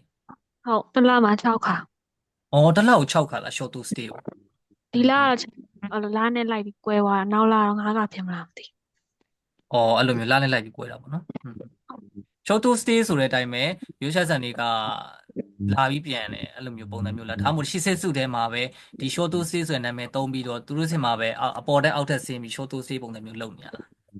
အောက်က day service ကနေပြီးတော့တစ်ခါလေတစ်ရက်နှစ်ရက်လာတဲ့လူရှိရယ်တစ်ခါလေကျတော့လုံးကူးဆိုပြီးဖြစ်သွားပြီးတော့ဟိုတစ်လမှတစ်ခါပဲပြန်ပြီးတော့တစ်လလုံးဒီမှာပဲနေတဲ့ပုံစံမျိုးလည်းရှိရယ်ဆရာတပတ်တဲရတို့ဘာတို့တစ်ပတ်မှာ3ရက်လာတာမျိုးတို့ဘာတို့အဲ့လိုခဏမှများရယ်ဆရာအဲ့လိုမရှိဟိုမျိုးလူအစ်စ်တွေအများကြီးလာနာမည်တွေကတော့တော်တော်မှတ်အေးမော်အစ်စ်တွေအများလာတာပေါ့နော်အဲ့ဆိုလို့ရှိရင် short to stay တို့ပါလို့ဆိုတော့ okay အဲ့ဆိုရင်ညီမထာဝတီလားဟုတ် ဟုတ် okay ဆက်လောက်ပြပြပါဘယ်လိုအခုကအလောက်ကဘယ်လို ဟုတ် မျိုး ညီမကြာညီမကြာခုကကြောင်းတက်ရင်းနေဆိုတော့ဟယ်လို ဟယ်လိုကြာပြီ ဟယ်လိုကြားရလားမသိ ကြာပြီ ဟုတ်ခုကကြာတော့ကြောင်းတက်အလုပ်လုပ်တာဆိုတော့သူများကြီးလိုမျိုးတော့တနေ့ကုန်တော့လုံးလို့တော့မရဘူးပေါ့နော်ကြောင်းကပြန်တဲ့အချိန်လေးပဲလုပ်ရတာဆိုတော့အခုလုပ်တဲ့နေရာကျ rock ခန်းမှာလုပ်တာအမျိုးစာ rock rock ခန်းလို့ဘာလို့ကကြတော့နည်းနည်းလေးဘယ်လိုပြောမလဲပင်မနဲ့လို့ပဲပြောရမလားနည်းနည်းလေးဒီရိုးရှားဆန်နေရဲ့ဟိုဟာကနည်းနည်းလေးမြင့်တယ်ကွာသိလားခိုင်းကောသူပါလေ ဟုတ်တယ်ဟို မြင့်နေလို့များတယ်နောက်ပြီးတော့နင်းချီလျှောတွေနင်း နေတက်ကြီးတွေလည်းရှိ တယ်ပဲညင်ဟုတ် အဲ့လိုမျိုးမျိုးများရှိဒါတစ်ချက်မေးကြည့်ရအောင်ညဆန်တို့ဘယ်လိုမျိုးလုပ်လဲဆိုတာကိုဘယ်လိုမျိုးနေရာတွေမှာလုပ်နေလဲဆိုတာကိုတစ်ချက်မေးကြည့်ရအောင်နော်ညီမဖြိုးစုစုကျော်အခုဘယ်နေရာမှာလုပ်နေရလဲ ကြာလာပေါ့ ကြားပြီခင်ဗျဟုတ်ကဲ့ကြားတယ် တခုရောမှလုံနေရရှင် ဖူကူရော တခုရော တိုကူရောပဲလားโอเค ခုရောကိုဒီရောရှာဆန်နေအခုဘယ်နှစ်ယောက် unit 2ကတာလား unit တို့မဟုတ်ဘူးဟိုဟာတာရှောရှိစုပေါ့နော်အကုန်လုံးရောနေရ อ๋อအဲ့ဒါဆိုများတာပေါ့နော်80ကျော်90လောက်ရှိတယ် ဩအဲ့ဒါတော့နည်းနည်းလေးပြင်ပန်းမယ်ထင်တယ် တော်တော်လေးပုံ အဲ့ဒုခုရောမှာလည်းအဲ့လိုမျိုး unit 2ကတာနဲ့အဲ့လိုမျိုးထားရှောဆဲဆိုတဲ့ပုံစံမျိုးရှိတာဆိုတော့လေအဲ unit 2ဆိုလို့ရှိရင်တော့ unit မှာ unit 2တစ်ခုမှာ12ယောက်အဲ့လိုမျိုးထားတယ်ပေါ့နော် unit 2တစ်ခုအဲအဲ့လိုမျိုးတစ်လွှာမှာဆိုလို့ရှိရင်4ခု5ခုအဲ့လိုခွဲပြီးတော့ထားတာပေါ့အဲ့လိုမျိုးညီမထက်ထွန်းကရော ဟုတ်ပါတုတ်ခုရောပဲဟဲ့ ဒုခုရောပဲ ဒါပေမဲ့ဟိုဘက်မှာကျတော့ဒီ service ရှိတယ်ညီမတို့ကကျတော့ဒီ service မှာမလုပ်ဘူးဒီဘက်မှာညတိုင်းရှိတဲ့ဘက်ကိုဆင်းတာပေါ့ อ๋อ ဟုတ်ဟုတ် ဒုခုရောကိုပဲဒီလိုမျိုးပဲခုနလိုအများကြီးလားဒါမှမဟုတ် unit 2တွေနဲ့ခွဲထားလား unit တော့လည်းမခွဲဘူးတိုင်းပဲဒါရှော့စီပဲ အချို့စေအ အဲ့ ကုန် တော့မှ လုံး တော့အယောက်100ကျော်200လောက်ရှိတယ်3လွှာဆိုတော့လေ อ๋อ ဟဲ့ โอเคညီမချင်းနင်းပွင့်ဖြူကောင်း ဟုတ်ဟိုတခုရောမှပဲလုံနေတာပေါ့ อ๋อဟုတ်ပြီဒုခုရောပေါ့နော် ဟုတ် ဒုခုရောကိုပဲအဲ့လိုမျိုးအရှော့စေအများနေပဲလား အဲ့လိုပုံစံမျိုးတော့မဟုတ်ညီမတို့က unit တိုလိုက်တယ် อ๋อ unit က4ခုရှိတယ်ဆိုရင်ဟိုမှာအလုပ်4ရက်ဆင်းရတယ်ဆိုတော့အဲ့ဒါလှည့်ပြီးဆင်းနေရတာ unit 2လိုက်ဆိုလို့ရှိရင်အကိုလည်းအခုလက်ရှိလုပ်နေတာ unit 2ဟုတ် နော်အဲ့ဆိုတော့ unit 2တွေရဲ့အားသာချက်ကတော့ခုနလိုအများကြီးမကြည့်ရဘဲနဲ့တ unit မှာပဲကိုကကြည့်ရတာဆိုတော့လေဒါပေမဲ့လည်းဟိုအလုပ်သမားမလုံလောက်တဲ့ခါကျလို့ရှိရင်တခြား unit တွေလည်းတွားရတာပဲလေအဲ့လိုမျိုးဆိုတော့ပတ်နေရတာအတူပဲ ဒါပေမဲ့ unit ကလေတ unit မှာညီမတို့ရှိမှကြာနည်းနည်းလူများရရောက်20နီးပါးလောက်ရှိတယ် short stay တွေလည်းဝင်တာဆိုတော့လေ อ๋อအဲ့လိုမျိုးပုံစံမျိုးဆိုတော့ဒါကတော့တခုရောဒီများတာဆိုတော့လုတ်တဲ့လူတွေကစုမြတ်တို့မလားစုမြတ်တို့ကအခုကဆေးရုံမှာပေါ့နော် ငါ့ကိုမေးရ ဟုတ်တယ်ဆေးရုံမှာပေါ့နော် မဟုတ်တုတ်ခုရောမှာစေးရုံ အခု ကနေပြောင်း ဆေးရုံကနေပြောင်းသွားတာဟုတ်တယ်โอเคတစ်ချက်မေးကြည့်တာဒါမိနတ်ဆန်တို့ရဲ့အခုလက်ရှိတခုရောတွေကများလားတစ်ချက်မေးကြည့်တာပေါ့နော်အဲ့ဒါကြောင့်ခုနောက်ပိုင်းမှာကသူကဒီစစ်ဆေးစုတွေနဲ့လိုက်ပြီးတော့ဟိုအကွာနောက်ပိုင်းကျတော့စစ်ဆေးစုတွေရဲ့အမျိုးအစားနဲ့ပတ်သက်ပြီးတော့လည်းနောက်ပိုင်းတင်စရာလေးရှိတော့လေအဲဒါကြောင့်တစ်ချက်မေးကြည့်ထားတာโอเคအဲ့ဒါဆိုလို့ရှိရင်အကိုတို့ခုနသွားခဲ့တဲ့အရာလေးတွေကိုတစ်ချက်လောက်ပြန်ပြီးသွားကြည့်မယ်နော်ဒီနေ့ကတော့အဲ့လောက်နဲ့ဒီကသိစေချင်တဲ့အကြောင်းအရာလေးတွေကိုဒီနေ့သိစေချင်တာဆိုတော့ဒီနေ့အဲ့လောက်နဲ့သွားကြည့်မယ်ပြန်ပြီး revision ပြန်သွားကြည့်မယ်နော်အဲ့ဆိုရှင်မနေ့အစသွားခဲ့တဲ့ဒီဂျီကိုခါကူချီတို့ဂျီကိုခိုက်ချီတို့ဆိုတဲ့အရာလေးတွေကိုတစ်ချက်ပြန်သွားကြည့်မယ်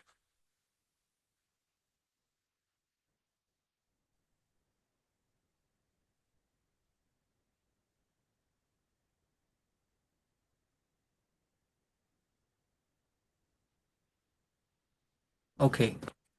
အဲ့ဒါဆိုလို့ရှိရင်နည်းနည်းလေးတစ်ချက်လောက်အခုပြန်ပြီးတော့ပြောရင်းနဲ့ပဲတစ်ချက်ပြန်ပြီးတော့ဟိုဟာပြန်ပြီးတော့မေးသွားမယ်ပေါ့နော်အဲ့လိုမျိုးလေးတွေပဲနားလေတလောက်လေးပြန်ပြောလို့ရပါတယ်ဂျီကိုခါကူချီဆိုတာကတော့အကိုတို့ခုနလိုပဲမိမိကိုနားလေတာကိုကဘယ်လိုမျိုးလဲကိုကဘာကိုတွေးနေတာလဲဘယ်လိုမျိုးလူအမျိုးအစားလဲပေါ့နော်အဲ့လိုမျိုးအရာတွေကိုဟိုတည်တည်ချာချာကိုယ်ပြပြသိတာပေါ့နော်ကိုကဘာဝါသနာပါတာလဲအဲ့လိုမျိုးအရာအဓိကဘာကြောင့်အရေးပါတာလဲဆိုလို့ရှိရင်ဒီရောရှာဆန်နေနဲ့ဟိုစကားပြောတဲ့အခါမှာမိမိကိုယ်တိုင်မှကိုယ်စိတ်ကိုမသိနေလို့ရှိရင်အဖိုးဖွားရဲ့စိတ်ကိုနားမလည်နိုင်ဘူးလေအဲဒါကြောင့်ကိုသိဖို့လိုတယ်ဆိုတာကိုပြောပြချင်တာဂျီကိုခိုက်ကြည့်ဆိုတာကတော့ဟိုကိုယ့်ရဲ့အကြောင်းကိုတစ်ဖက်လူကိုပြောပြတာပေါ့နော်ကိုယ့်ရဲ့အကြောင်းတစ်ဖက်လူကိုပြောပြတာအင်္ဂလိပ်ဆိုလို့ရှိရင်ထားပါတော့ BTS fan ဆိုလို့ရှိရင် BTS တွေရောထားပါတော့ BTS Army လား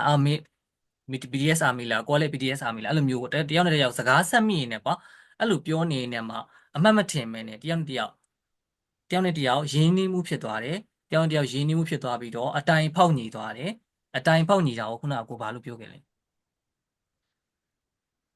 မှတ်မိတယ်လို့ရှိလား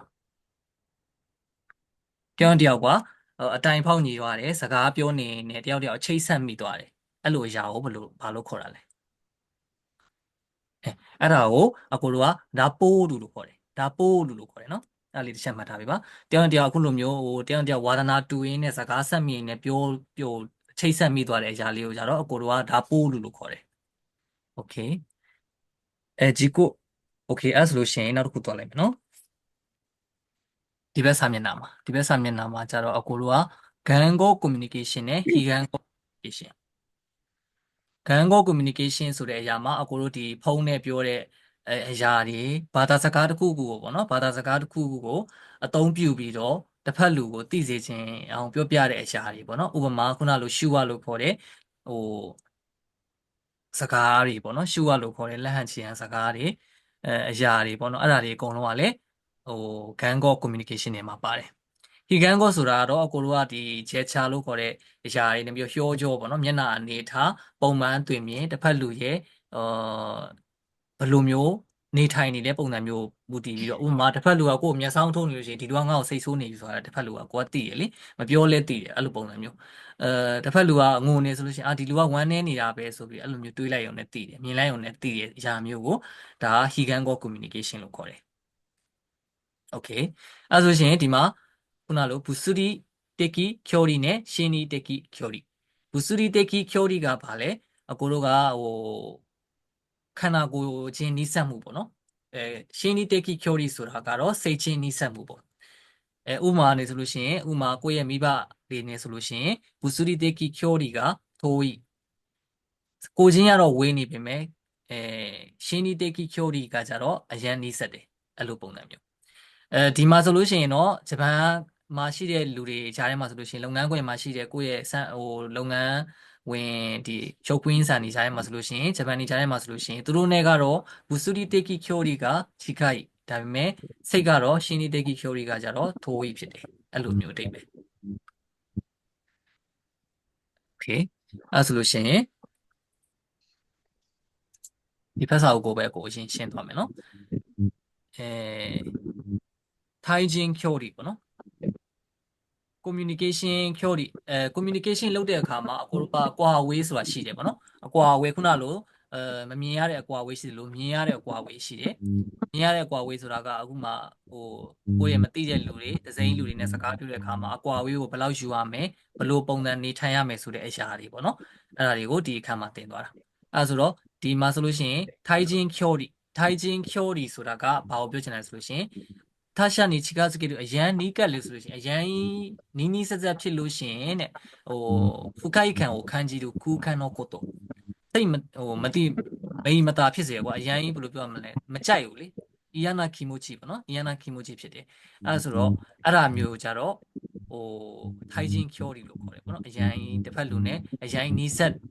အရင်နီးကနီးစက်ဖြစ်လို့ရှိရင်အဲ့ဒါကိုထိုင်ချင်းကျိုရီဖြစ်တယ်လို့ခေါ်တယ်ထိုင်ချင်းကျိုရီရဲ့အမျိုးအစားကကြတော့ကိုတို့က၄မျိုးရှိတယ်ပေါ့နော်၄မျိုးရှိတယ်၄မျိုးမှာဒီမှာမစ်ဆက်စုကျိုရီဆိုတာကကြတော့အကိုတို့ကခုနလိုမိဘနဲ့သားသမီးလို့ကိုယ့်ရဲ့ချစ်သူရည်စားအကွာဝေးပေါ့နော်အဲ့လိုမျိုးအကွာဝေးကိုကြတော့မစ်ဆက်စုကျိုရီလို့ခေါ်တယ်နံပါတ်2ကခိုချင်းတေကီကျိုရီဆိုတာကပုံမှန်ကိုယ့်ရဲ့မိသားစုဝင်တွေယူချင်းလို့ခေါ်တယ်ကိုယ့်ရဲ့တငယ်ချင်းတွေအဲ့လိုအရာတွေနဲ့အကွာဝေးပေါ့နော်ဥပမာထိုင်ပြီးစကားပြောတဲ့အကွာဝေးကိုကြတော့ဒါကြတော့ခိုချင်းတေကီကျိုရီအကွာဝေးလို့ခေါ်တယ်ပေါ့နော်သူတို့နဲ့အကွာဝေးကိုကြတော့နံပါတ်3ကကြတော့ရှာကိုက်တေကီကျိုရီဆိုတာကကြတော့ခုနလိုအခုပြောခဲ့တယ်စာတင်နဲ့အတန်းထဲမှာရှိတယ်ကျောင်းသားတွေနဲ့ဆရာဆရာမတွေရဲ့အကွာဝေးကျောင်းသားတွေရဲ့အကွာဝေးအဲ့ဒါအကွာဝေးကိုကြတော့ရှာကိုက်တေကီကျိုရီလို့ခေါ်တယ်နံပါတ်4ကကြတော့ခိုးကျိုရီပေါ့နော်ခိုးကျိုရီကကြတော့အခုခုနလိုရှိုးပွဲတွေခုနလိုဟောပြောပွဲတွေနိုင်ငံနဲ့ချီပြီးလုပ်တဲ့အရာတွေပေါ့နော်အဲ့လိုအရာတွေကိုကြတော့ခိုးကျိုရီလို့ခေါ်တယ်โอเคအဆင်ပြေပါမသိโอเคအဲ့ဆိုလို့ရှိရင်အကိုတို့ဒီမှာဂျူယောအောက်ဆုံးကဒီအချက်လေးကိုပြင်ကြည့်အောင်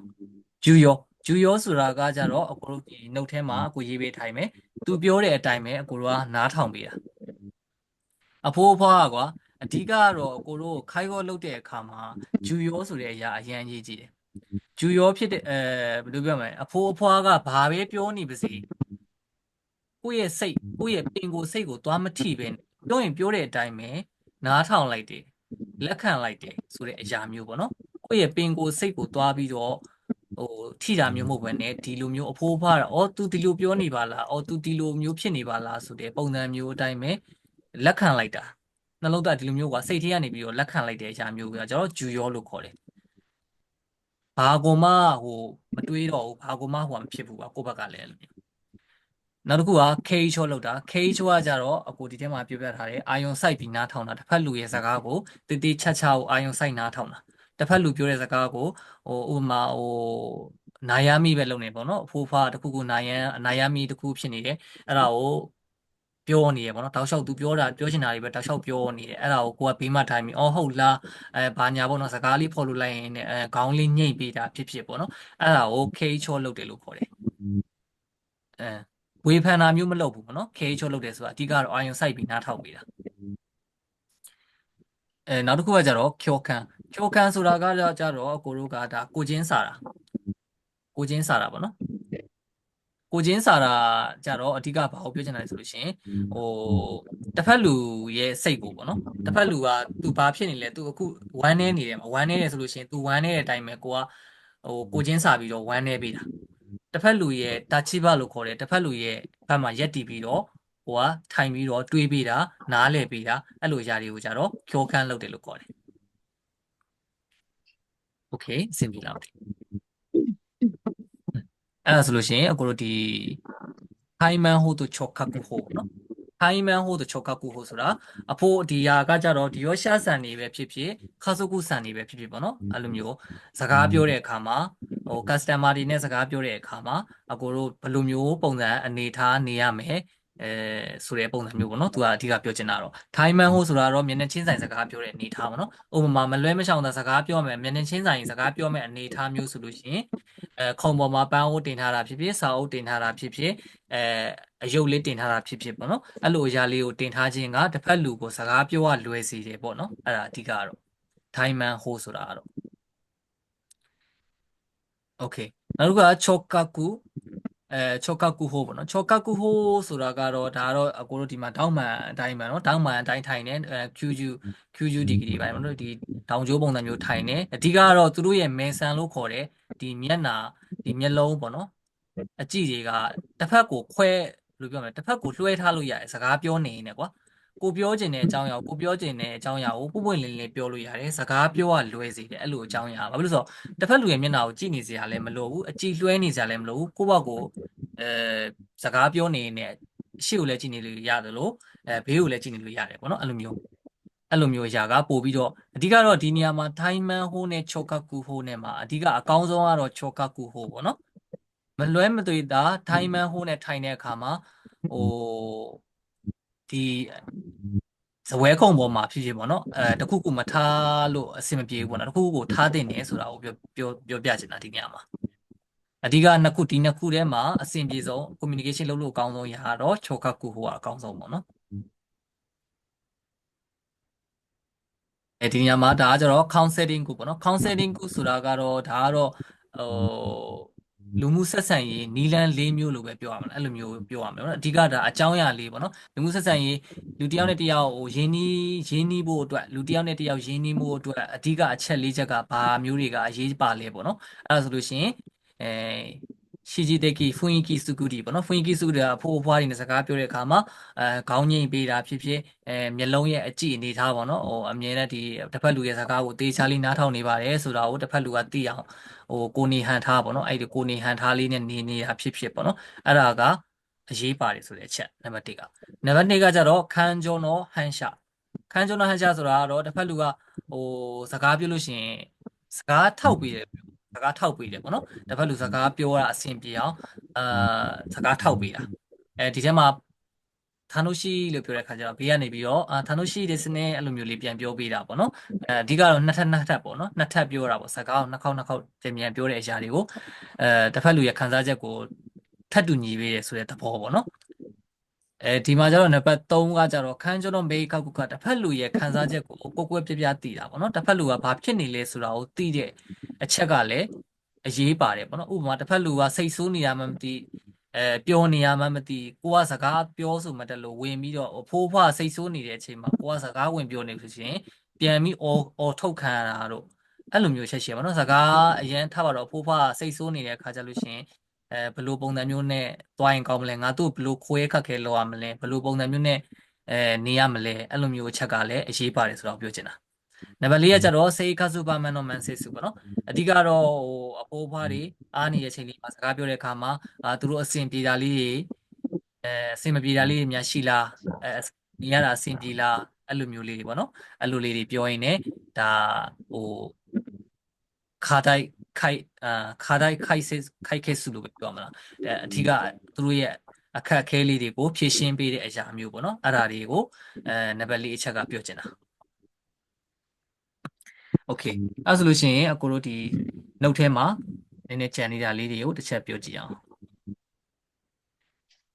note ထဲမှာကြံလာကတော့အကိုတို့ခုနစကားဆိုတာကတော့တဲ့အသွားပြန်ရှိတယ်ဆိုတဲ့အဓိကအချက်ကတော့ဆိုဟိုခိုးဆဲပေါ့နော်အသွားနဲ့အပြန်ရှိမှသာစကားဆိုတာဖြစ်တာပေါ့နော်ကိုကပြောချင်တာပဲပြောနေပြီးတော့ရွေရရှာဆန်နေနဲ့ကိုပြောချင်တာပဲပြောနေပြီးတော့ရွေရရှာဆန်ကနားမလည်လဲအဆင်မပြေဘူးပေါ့နော်ကိုတို့လိုဒီဂိုက်ကိုချင်းဆိုလို့ရှိရင်ပို့ဆိုတာပေါ့နော်ကိုနီဟွန်ကိုပဲဖြစ်ဖြစ်ကိုပြောချင်တဲ့အကြောင်းအရာကိုတစ်ဖက်လူကစူးကြီးနိုင်ပေါ့နော်တစ်ဖက်လူကမထီရောက်လို့ရှိရင်လည်းcommunication လုပ်ရတာအဆင်မပြေဘူးအဲ့ဒါဆိုတော့အကိုတို့ကြတော့နှစ်ခါစဉ်းစားရတယ်အရင်ဆုံးနီဟွန်ကိုအနေနဲ့စဉ်းစားရတယ်နောက်တစ်ခုကြတော့ဘယ်လိုပြောရမလဲတစ်ဖက်လူရဲ့စိတ်ခံစားချက်ဒီလိုမျိုးခိုင်းကိုစိတ်ခံစားချက်ပေါ့နော်တစ်ဖက်လူရဲ့စိတ်ခံစားချက်ကိုစဉ်းစားရတယ်နီဟွန်ကိုအရင်စဉ်းစားပြီးတော့စိတ်ခံစားချက်ကိုအရင်စဉ်းစားအဲ့လိုမျိုးပုံစံမျိုးလေးနဲ့တွားပြီးတော့မှအဆင်ပြေတာပေါ့နော်အကိုတို့လို guide ကိုကျင်နေကြတော့ပို့ပြီးတော့ဒီ communication လုပ်ရတဲ့နေရာမှာပို့ပြီးတော့အဆင်မပြေတာလေးတွေဖြစ်တတ်တယ်ပေါ့နော်အဓိကကတော့ communication ဆိုတဲ့အရာကစကားကနေပြောနေတတ်ဖို့တခုတည်းမဟုတ်ဘဲနဲ့ကိုယ့်ရဲ့ကိုယ်နေဟန်တာကိုယ့်ရဲ့အပြုအမူတစ်ဖက်လူကကိုကရိုးရိုးကျိုးကျိုးတစ်ဖက်လူကကိုယ်ကိုကြည့်လိုက်တာနဲ့ဒီလူရဆရှိဖြစ်တယ်ဒီလူဖြစ်တယ်ပေါ့နော်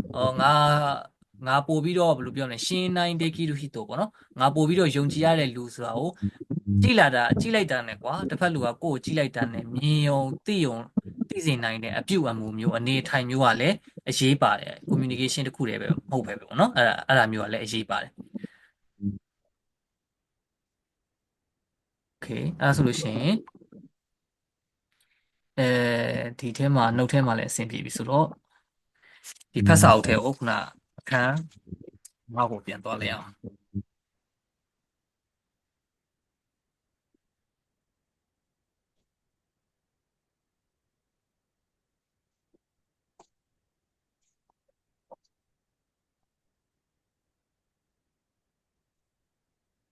အခန်းငါ့ကိုပြန်သွားလိုက်အောင်နော်အခန်း9မှာကျတော့အကိုတို့ကဒီခိုင်းကော့မှာအဓိကအရေးပါတယ် team management ဆိုခေါ်တယ် team management တို့ပေါ့နော် team management တို့ဆိုတာက team management ဒီအဖွဲ့အစည်းရဲ့ဒီဖွဲ့စည်းတည်ဆောက်ပုံအဖွဲ့အစည်းကိုစီမံခန့်ခွဲမှုပေါ့နော်အဲ့လိုမျိုးအကိုတို့အဖွဲ့အစည်းဆိုတာဒီခိုင်းကော့လောက်ပါကအရေးပါတယ်ပေါ့နော်ဒီခိုင်းကော့ရှုပ်ကွင်းဆန်တွေထဲမှာလည်းတယောက်တည်းမဟုတ်ဘဲနဲ့တယောက်တည်းလောက်တာဒီရရှဆန်တွေကိုခိုင်းရောလုပ်တဲ့အခါမှာတယောက်တည်းကပဲကြိတ်မိတ်တီးခံပြီးလုပ်နေလို့မရဘူးအဖွဲ့အစည်းနဲ့ तू ကဒါလုပ်မယ်ငါဒါလုပ်မယ်ဆိုပြီးတော့ခွဲတန်းချပြီးတော့ပေါ့နော်ခွဲတန်းချပြီးတော့လုပ်တာကပို့ပြီးတော့အဆင်ပြေတယ်ကိုတယောက်တည်းကပဲတိန်းကျုံပြီးလုပ်နေလို့ရှိရင်လည်းကိုပဲပင်ပန်းမယ်ဖြစ်မယ်ပေါ့နော်စိတ်ပင်ပန်းမယ်ပေါ့လူပင်ပန်းမယ်ပေါ့နော်အဲ့လိုမျိုးအခိုင်ကောမှာအဓိကအရေးပါတာကတော့မလုံနိုင်လို့ရှိရင်မူဒီယာဒီမလုံတာအကောင်းဆုံးပဲမူဒီယာဒီလုံကိုယ်စိတ်ကိုပေါ့နော်မူဒီယာဒီလှုပ်လိုက်တဲ့အခါကျလို့ရှိရင်စိတ်ပင်ပန်းတယ်လူလဲပင်ပန်းတယ်ပို့ပြီးတော့ဖြစ်တယ်ပေါ့နော်အဲဒါကြောင့်တကယ်တမ်းမလုံနိုင်ဘူးဆိုတဲ့အရာရှိခဲ့လို့ရှိရင်မလုံနဲ့ဆိုတာကဘယ်လိုပြောမလဲတိုင်ပင်ပေါ့နော်လုံနိုင်တဲ့လူတစ်ဖက်လူနဲ့တိုင်ပင်ပြီးတော့ဒါကတော့ငါမလုံနိုင်ဘူးငါလုံနိုင်ဖို့ဘယ်လိုလုပ်ရမလဲဆွေးနွေးရမယ်ပေါ့နော်ငါဒါကိုဘယ်လိုလုံနိုင်ဖို့အတွက်ပေါ့နော်ဘယ်လိုလုပ်ရင်ကောင်းမလဲဆိုပြီးကိုယ့်ရဲ့စမ်းပိုင်နဲ့ဆွေးနွေးတင်တယ်ဥပမာမသိတဲ့အရာတစ်ခုပေါ့နော် မသိတဲ့အရာတစ်ခုကိုစံတဝါဝါနဲ့လုပ်နေတာမျိုးထက်စားလို့ရှိရင်အမှားတစ်ခုဖြစ်သွားတဲ့အခါမှာကိုယ်တောင်ဖြစ်လာနိုင်တယ်အဲဒါကြောင့်မသိရင်မသိဘူးဆိုတဲ့အကြောင်းအရာကိုပွပွင့်လင်းလင်းပြောလို့လိုတယ်ခိုင်ကောဆိုတဲ့လောက်ကရိုးသားဖို့လိုတယ်ဘယ်လိုပြောမလဲရိုးသားဖို့ဆိုလဲပွင့်လင်းလင်းပို့လေလို့လေဥပမာအဖိုးဖွားကိုစေးတိုက်လိုက်တယ်အဖိုးဖွားတွေကိုစေးတိုက်တဲ့အခါမှာဥပမာကိုကြောင့်အမှားပါလို့စေးကိုမှားတိုက်မိတယ်မှားတိုက်မိတယ်ဒါပေမဲ့ကိုကစူခမ်းမှာကြောက်လို့စေးမှားတာကိုမပြောဘူးပေါ့နော်စီစစ်စုမပြောဘူးကိုယ့်ရဲ့ခေါင်းဆောင်ကိုမပြောဘူးမပြောဘဲဒီတိုင်းနေငြိမ်နေလို့ရှိရင်အဖိုးဘသူဒုက္ခရောက်မလဲဆိုလို့ရှိရင်အဖိုးဖွားဒုက္ခရောက်မှာပေါ့နော်ကိုကတော့ဘာမှမဖြစ်ဘူးဒါပေမဲ့အဖိုးဖွားကဒုက္ခရောက်မယ်ဒါပါတော့ဟို CCTV တို့ဘာလို့မရှိလို့အဆင်ပြေမှာပါငါလောက်တာဘယ်သူမှလည်းမသိတော့ပါဘူးဆိုပြီးတော့အဲ့လိုမျိုးနေလိုက်လို့ရှိရင်လေအဓိကဒုက္ခရောက်မှာကအဖိုးဖွားဒုက္ခရောက်မှာဥပမာကိုနဲ့အဖိုးဖွားကိုအိမ်သာလိုက်ပို့တယ်တူရဲလိုက်ခိုက်ကြော်လုပ်ပေးတယ်တူရဲခိုက်ကြော်လုပ်တဲ့အခါမှာခိုက်တူရဲထဲမှာပါထားမှာချော်လဲသွားတယ်ကိုမျက်စိရှိမှာပဲကိုမျက်စိရှိမှာပဲချော်လဲသွားတယ်ဒါမှမဟုတ်ကိုအမှားကြောင့်ပေါ့နော်ဒူးပွန်းသွားတယ်လက်ပွန်းသွားတယ်အဲ့လိုအရာတစ်ခုဖြစ်သွားလို့ကိုကစုခံရမှာဆိုတဲ့အကြောင်းအရာတစ်ခုနဲ့ဖုံးကွယ်ထားလို့ရှိရင်ခံရတဲ့လူကအဖိုးဖွားပေါ့နော်အဲ့လိုအရာတွေကဖုံးကွယ်ထားကြလည်းမလိုဘူးစုခံရမှာလည်းကြောက်နေစရာမလိုဘူးဘာဖြစ်လို့ဆိုတော့ဒါတွေကကိုရီရဲ့အလုံးမလို့လေဒီလိုအရာတွေဆိုတာကဖြစ်လာနိုင်တဲ့ဒါကပုံမှန်သဘောသဘာဝတစ်ခုပဲဒါတွေကဖြစ်နေကြပုံစံတစ်ခုပဲအဖိုးတွေဖွားတွေဆိုတာခဏပဲပြီးရင်သူတို့ခဏတာအချိန်လေးမှာခဏပြီးရင်တေတော့မှာပဲလေသူတို့ကတေတော့မဲ့အခြေအနေတစ်ခုမှာဒီလိုမျိုးအရာတွေဆိုတာဖြစ်နေကြပဲအဲကြောင့်ကိုကြောင့်ပဲဖြစ်ဖြစ်ကိုမျက်စိရှိမှာပဲဖြစ်ဖြစ်ပွင့်လင်းလင်းဘာဖြစ်တယ်လဲဆိုတာကိုပွင့်လင်းလင်းရှိဖို့လိုတယ်ခိုင်ကောဆိုတဲ့လောက်ကလေအကိုတို့ဒါကတော့လုပ်ငန်းခွင်ထဲမှာခဏကြုံတွေ့ရတာတချို့အရှုပ်ကွင်းဆန်လို့ရှိရင်မသိချောင်ဆောင်တာတို့ကိုမျက်စိရှိမှာဖိုးပါပြစ်လဲနေတော့မှသူတို့ကမမြင်ချောင်ဆောင်သွားတာတို့တခြားလူကမြင်ဘာဖြစ်လို့ဆိုတော့ကိုတောင်ဝန်ဖြစ်မှာဆိုလို့သိလားကိုတောင်ဝန်ဖြစ်မှာထားပါတော့ဂျီကိုဟိုလို့ဆိုရင်ဂျီကိုခက်ကိုဟိုကိုကူရှော်တွေပေါ့နော်ဂျီကိုဟိုကူရှော်တွေပါရေးရမှာဆိုလို့အလုရှုံမှာဆိုလို့ဆိုတဲ့အချက်တွေနဲ့ဂယူမဆိုင်ကြဘူးပေါ့နော်အဲ့လိုမျိုးတွေမလုပ်သင့်ဘူးပေါ့နော်ကိုမျက်စိရှင်းမှာကိုမျက်စိရှင်းကြမှာပဲမြင်တာပဲဖြစ်ဖြစ်ကိုကြောင့်ဖြစ်တာပဲဖြစ်ဖြစ်ဒီလိုအရာတွေကိုပွင့်လင်းလင်းပြောသင့်တယ်ပေါ့နော်ဒါတွေကသာကိုတို့ကပို့ပြီးတော့ခိုင်ကောကိုပို့ပြီးတော့တဖြည်းဖြည်းနဲ့လှုပ်ချင်စိတ်တွေတဖြည်းတက်လာမှာပေါ့အဲ့လိုမျိုးပေါ့မသိဘူးဆိုတဲ့အရာကြီးကိုစံတော်ဝါးနဲ့သွားတာမျိုးပို့ပဲနဲ့သိအောင်ဘယ်လိုလုပ်ရမလဲဆိုတဲ့အချက်ကိုအဓိကစဉ်းစားတာပို့ပြီးတော့ခိုင်ကောပို့ပြီးလှုပ်ဖို့အလုပ်လွယ်စေတယ်ပေါ့နော်အဲ့လိုမျိုးတခုခုကိုရှိမျက်စိရှိမှာမှားတာယူလုပ်နေတယ်ဝင်မနေတယ်မှားနေတယ်ပေါ့မှားနေဒါကြီးကမှားနေတယ်အမပြေဘူးကိုရှိမှာဟုတ်ဒါကတော့မဟုတ်သေးဘူးဒါကတော့မှားနေတယ်ဟိုဖြစ်နေတယ်ဆိုလို့ရှိရင်လည်းပွင့်လင်းလင်းပြောပေါ့အဲ့လိုမျိုးပြောတာဒါကတော့ဒါစကားကြုံလို့ပြောပြတာဖြစ်ပါတယ်ခိုင်ကောနဲ့ပတ်သက်လို့ခိုင်ကောဆိုတဲ့အလုပ်ကတဲ့ခိုင်ကောအစာကိုပြဆက်လိုက်အောင်နော်ခိုင်ကော service ဆိုတာခိုင်ကော service ဆိုတာကတဲ့ human service ဆိုတာတော့ဒါလူသားတွေကိုပေးတဲ့ဒါကဝန်ဆောင်မှုတစ်ခုပဲပေါ့နော်လူတွေကိုစီမံခန့်ခွဲရတဲ့အလုပ်လူတွေဆိုတာကလည်းတာမန်လူတွေမဟုတ်ဘူးပေါ့နော်အဖိုးအဖွားတွေယောဂပေါင်းစုံဒီယောဂအမျိုးမျိုးရှိတဲ့အဖိုးအဖွားတွေစိတ်ပုံမှန်အခြေအနေမရှိတဲ့အဖိုးအဖွားတွေငင်းချီလျှော်တွေဖြစ်နေတဲ့အဖိုးအဖွားတွေပေါ့နော်အဲ့လိုအဖိုးအဖွားတွေကိုပြုစုဆောင်ရှောက်တာဖြစ်တဲ့အတွက်ကြောင့်ဒါက human service ဖြစ်ပါတယ်တဲ့နောက်ပြီး social ဆိုတဲ့စကားလုံးကကြတော့အကိုတို့ဒီရှိစစ်စုမှာရှိတဲ့အပေါ်ဆုံးအကြီးဆုံးကနေစပြီးတော့အောက်ကအသေးဆုံးထိပေါ့နော်အဲ့လိုမျိုးအရာအကုန်လုံးကိုကြတော့ social လို့ခေါ်တယ်အစီပြီလားမသိဘူးကိုပြောတာ ဟုတ်ကဲ့ဆရာ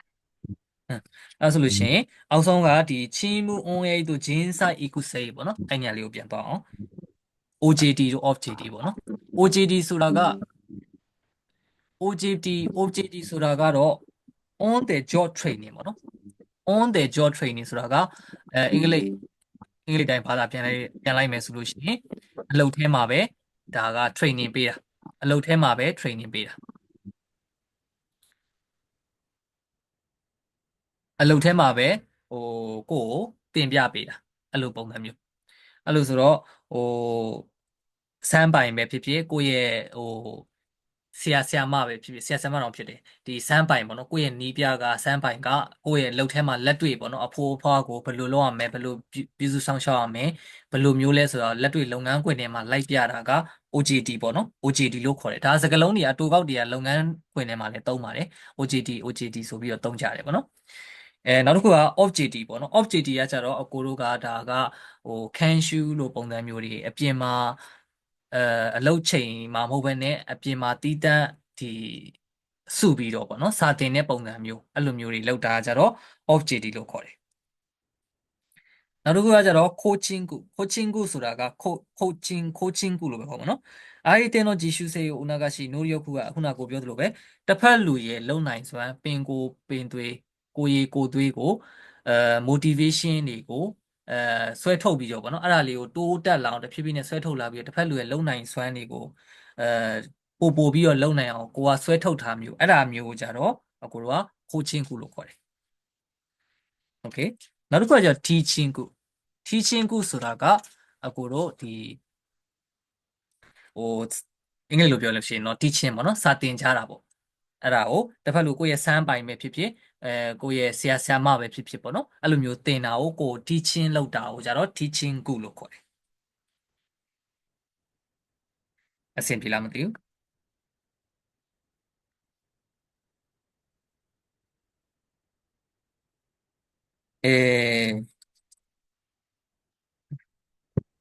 ဒီနေရာမှာ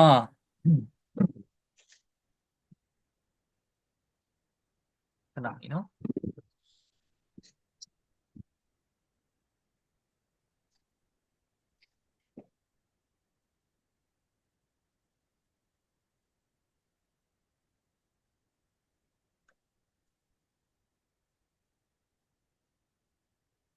အဲ့ဒီစာမျက်နှာရဲ့ဒီဘက်နံပါတ်24စာမျက်နှာရဲ့ဒီဘက်နေရာမှာ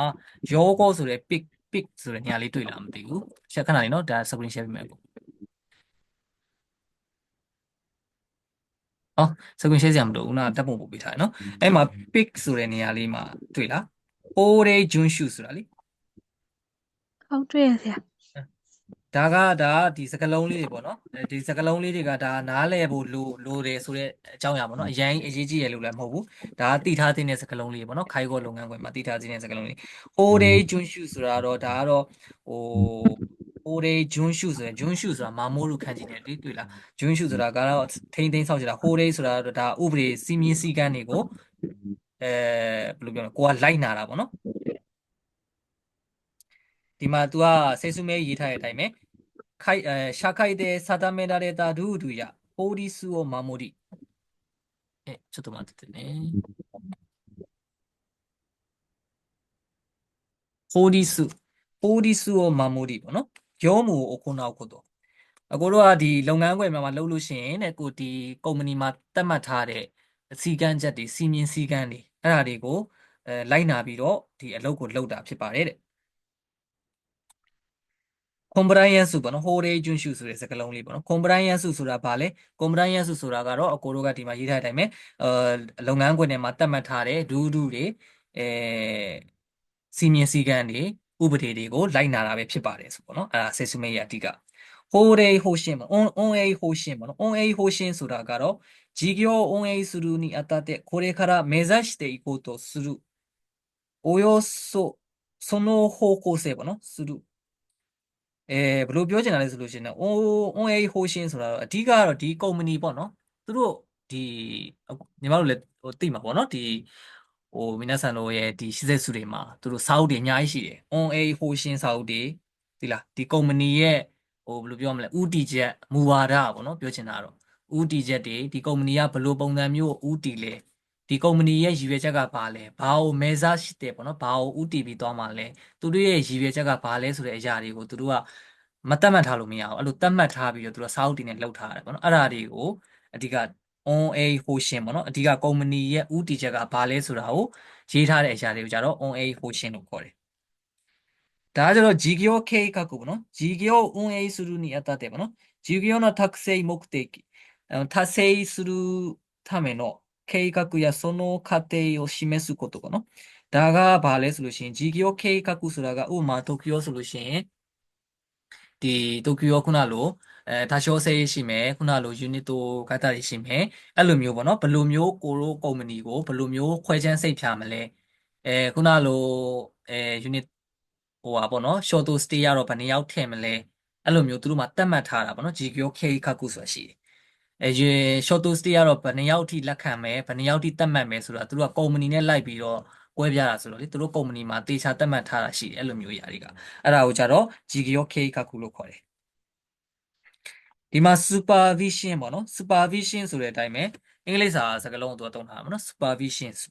ဆိုတဲ့စကားလုံးထိုင်းချင်းပေါ့နော်ထိုင်းချင်းအန်ဂျောရှုကုက指導者スーパーバイザーから教育を受ける過程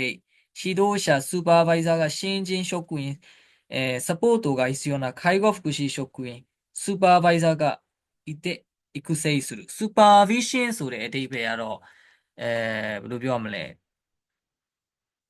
တစ်ဖက်လူကိုယ့်ရဲ့စမ်းပိုင်ရှိမယ်ကွာတစ်ဖက်လူကိုယ့်ရဲ့စမ်းပိုင်ရှိမယ်ပြီးတော့ရှင်းချင်းဆိုတဲ့လူရှိမယ်ရှင်းချင်းဆိုတဲ့အခုမှဘာမှနားမလည်သေးတဲ့ခိုင်းဖို့ဆိုတဲ့အလုပ်ကိုဘာမှနားမလည်သေးတဲ့လူရှိမယ်ပြီးတော့အခုလို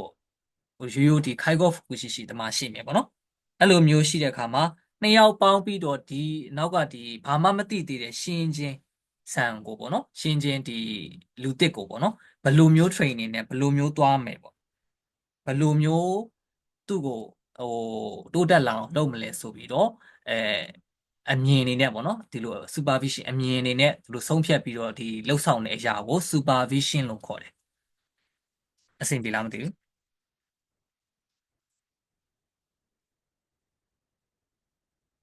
皆さんအဆင်ပြေလားမသိဘူး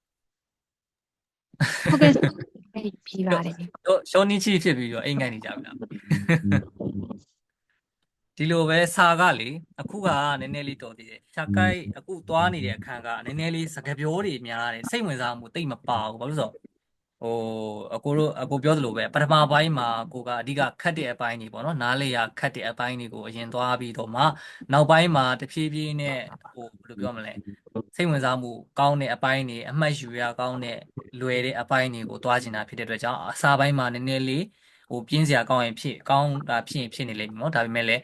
မိနာဆန်တို့ပို့ပြီးတော့ဟိုကားတက်ကြီးပေါ့နော်ပို့ပြီးထိရောက်စေချင်တာဖြစ်တဲ့အတွက်ကြောင့်မလို့အစာပိုင်းမှာနည်းနည်းလေးနားမလဲတဲ့အပိုင်းတွေကိုများများကြည့်ထားပြီးတော့ဆောင်းမိုးဘက်မှာဒါလေးပါလာလို့ရှိရင်ငါဒါလေးကြားခဲ့တာပဲဒါလေးဖြစ်နိုင်တယ်ဆိုပြီးဖြစ်နိုင်ခြေလေးနဲ့ရွေးသွားနိုင်အောင်လို့ပေါ့နော်ကိုရီးယားစပြီးတော့နည်းနည်းလေးစဉ်းစားတတ်အောင်လို့အဲ့လိုမျိုးလေးတင်ပေးတာဖြစ်ပါတယ်စကားလုံးလေးတွေထဲမှာတကယ်လို့ဒီထဲမှာပေါ့နော်ခန်းကြီးတွေပါတယ်အဆင်မပြေတကယ်လို့နားမလဲဘူးဆိုလို့ရှိရင်လည်းအကိုဒီ messenger မှာတိုက်ရိုက်လာမေးလို့ရတယ်ဆရာဒီစာတင်တော့ဒါလေးကဘယ်လိုမျိုးလေးဖြစ်သွားလဲဘယ်လိုမျိုးလေးရှင်းပြလိုက်တာပေါ့နော်ဘယ်လိုမျိုးလေးဒါကဘာလို့ဆိုလိုလာလဲဒီခန်းကြီးရဲ့တိတ်ပြရပါလဲဥပ္ပင်လေးလာမေးလို့ရပါတယ်အာမနာနေပေါ့နော်အဆင်ပြေတယ်နောက်ပြီးတော့အခုကနည်းနည်းလေးစာတင်တဲ့ရက်ကအခုကမနေ့ကခုနလို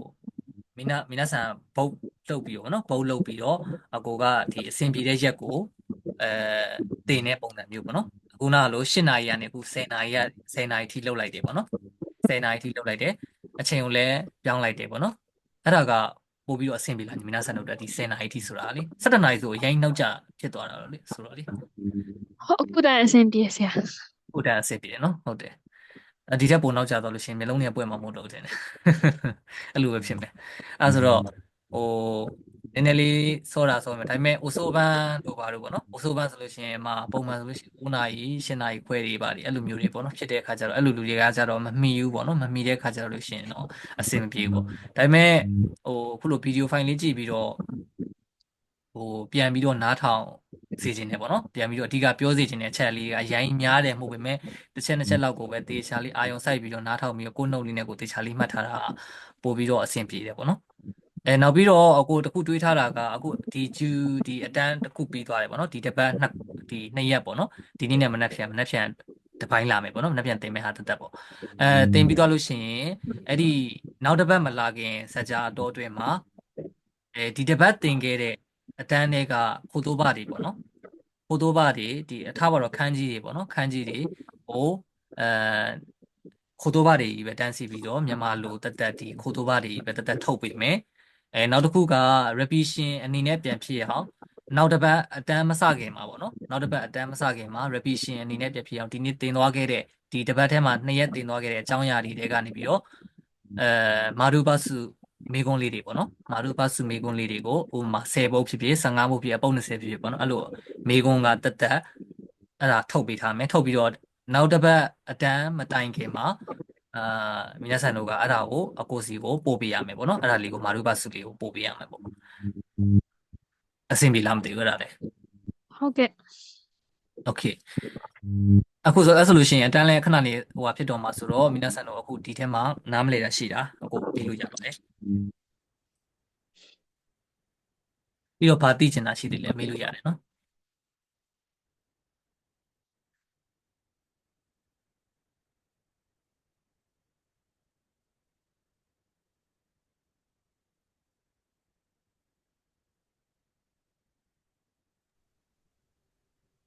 ဒါကတင်ရင်လည်းဘယ်လိုပြောမလဲဟိုဖွင့်မိနားထောင်တာမျိုးကြီးပဲမဟုတ်ပဲနဲ့ဒါကတော့တစ်ဖက်လူကပြောကြီးပဲအပြောကြီးပဲပြောနေဆိုတော့ဒါဘာဖြစ်လို့ဆိုတော့ဒါတွေကရှင်းပြရမယ့်အရာတွေဆိုတော့လေအခုတွေကမပြောပဲနေလို့ရှိရင်皆さんတို့နေစကားအဲ့လိုမျိုးပေါ့နော်皆さんတို့ပဲမေးနေလို့ရှိရင်စာရှေ့ရောက်မှာမဟုတ်တော့အဲ့ဒါကြောင့်ကိုကမြင်မြင်တွတ်တွတ်လေးကိုပေါ့ကိုဒီတိုင်းစကားနဲ့ပဲတောက်လျှောက်ရှင်းပြသွားတာဆိုတော့皆さんတို့ကကြာလာလို့ရှိရင်နည်းနည်းတော့ဟောဖြစ်မယ်အိတ်ချင်သွားလိမ့်မယ်အိတ်ချင်သွားတဲ့ခါကျတော့အဲအဲ့ဒါတော့နားလေတာပေါ့ဒါပေမဲ့လည်းတေချာလေးအာရုံစိုက်ပြီးတော့ဟိုဘာပြောချင်တာလဲပေါ့နော်အဓိကအချက်ကတော့ဘာလဲဆိုတာလေးကိုတေချာလေးနားထောင်သိချင်တာပေါ့နော်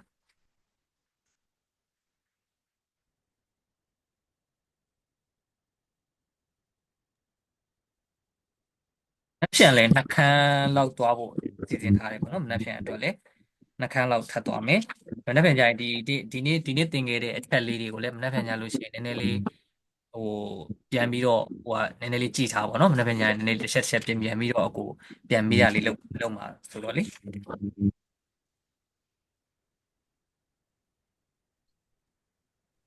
はい。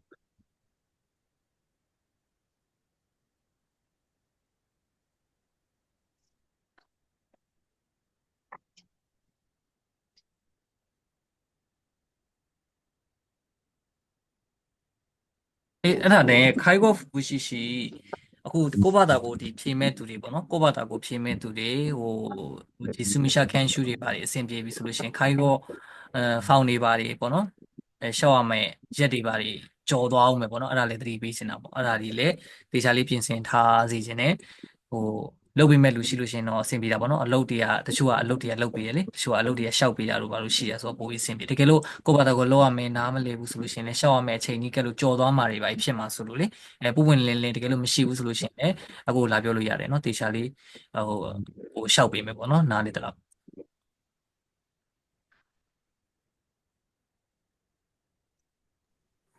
ဟုတ်ကဲ့ကို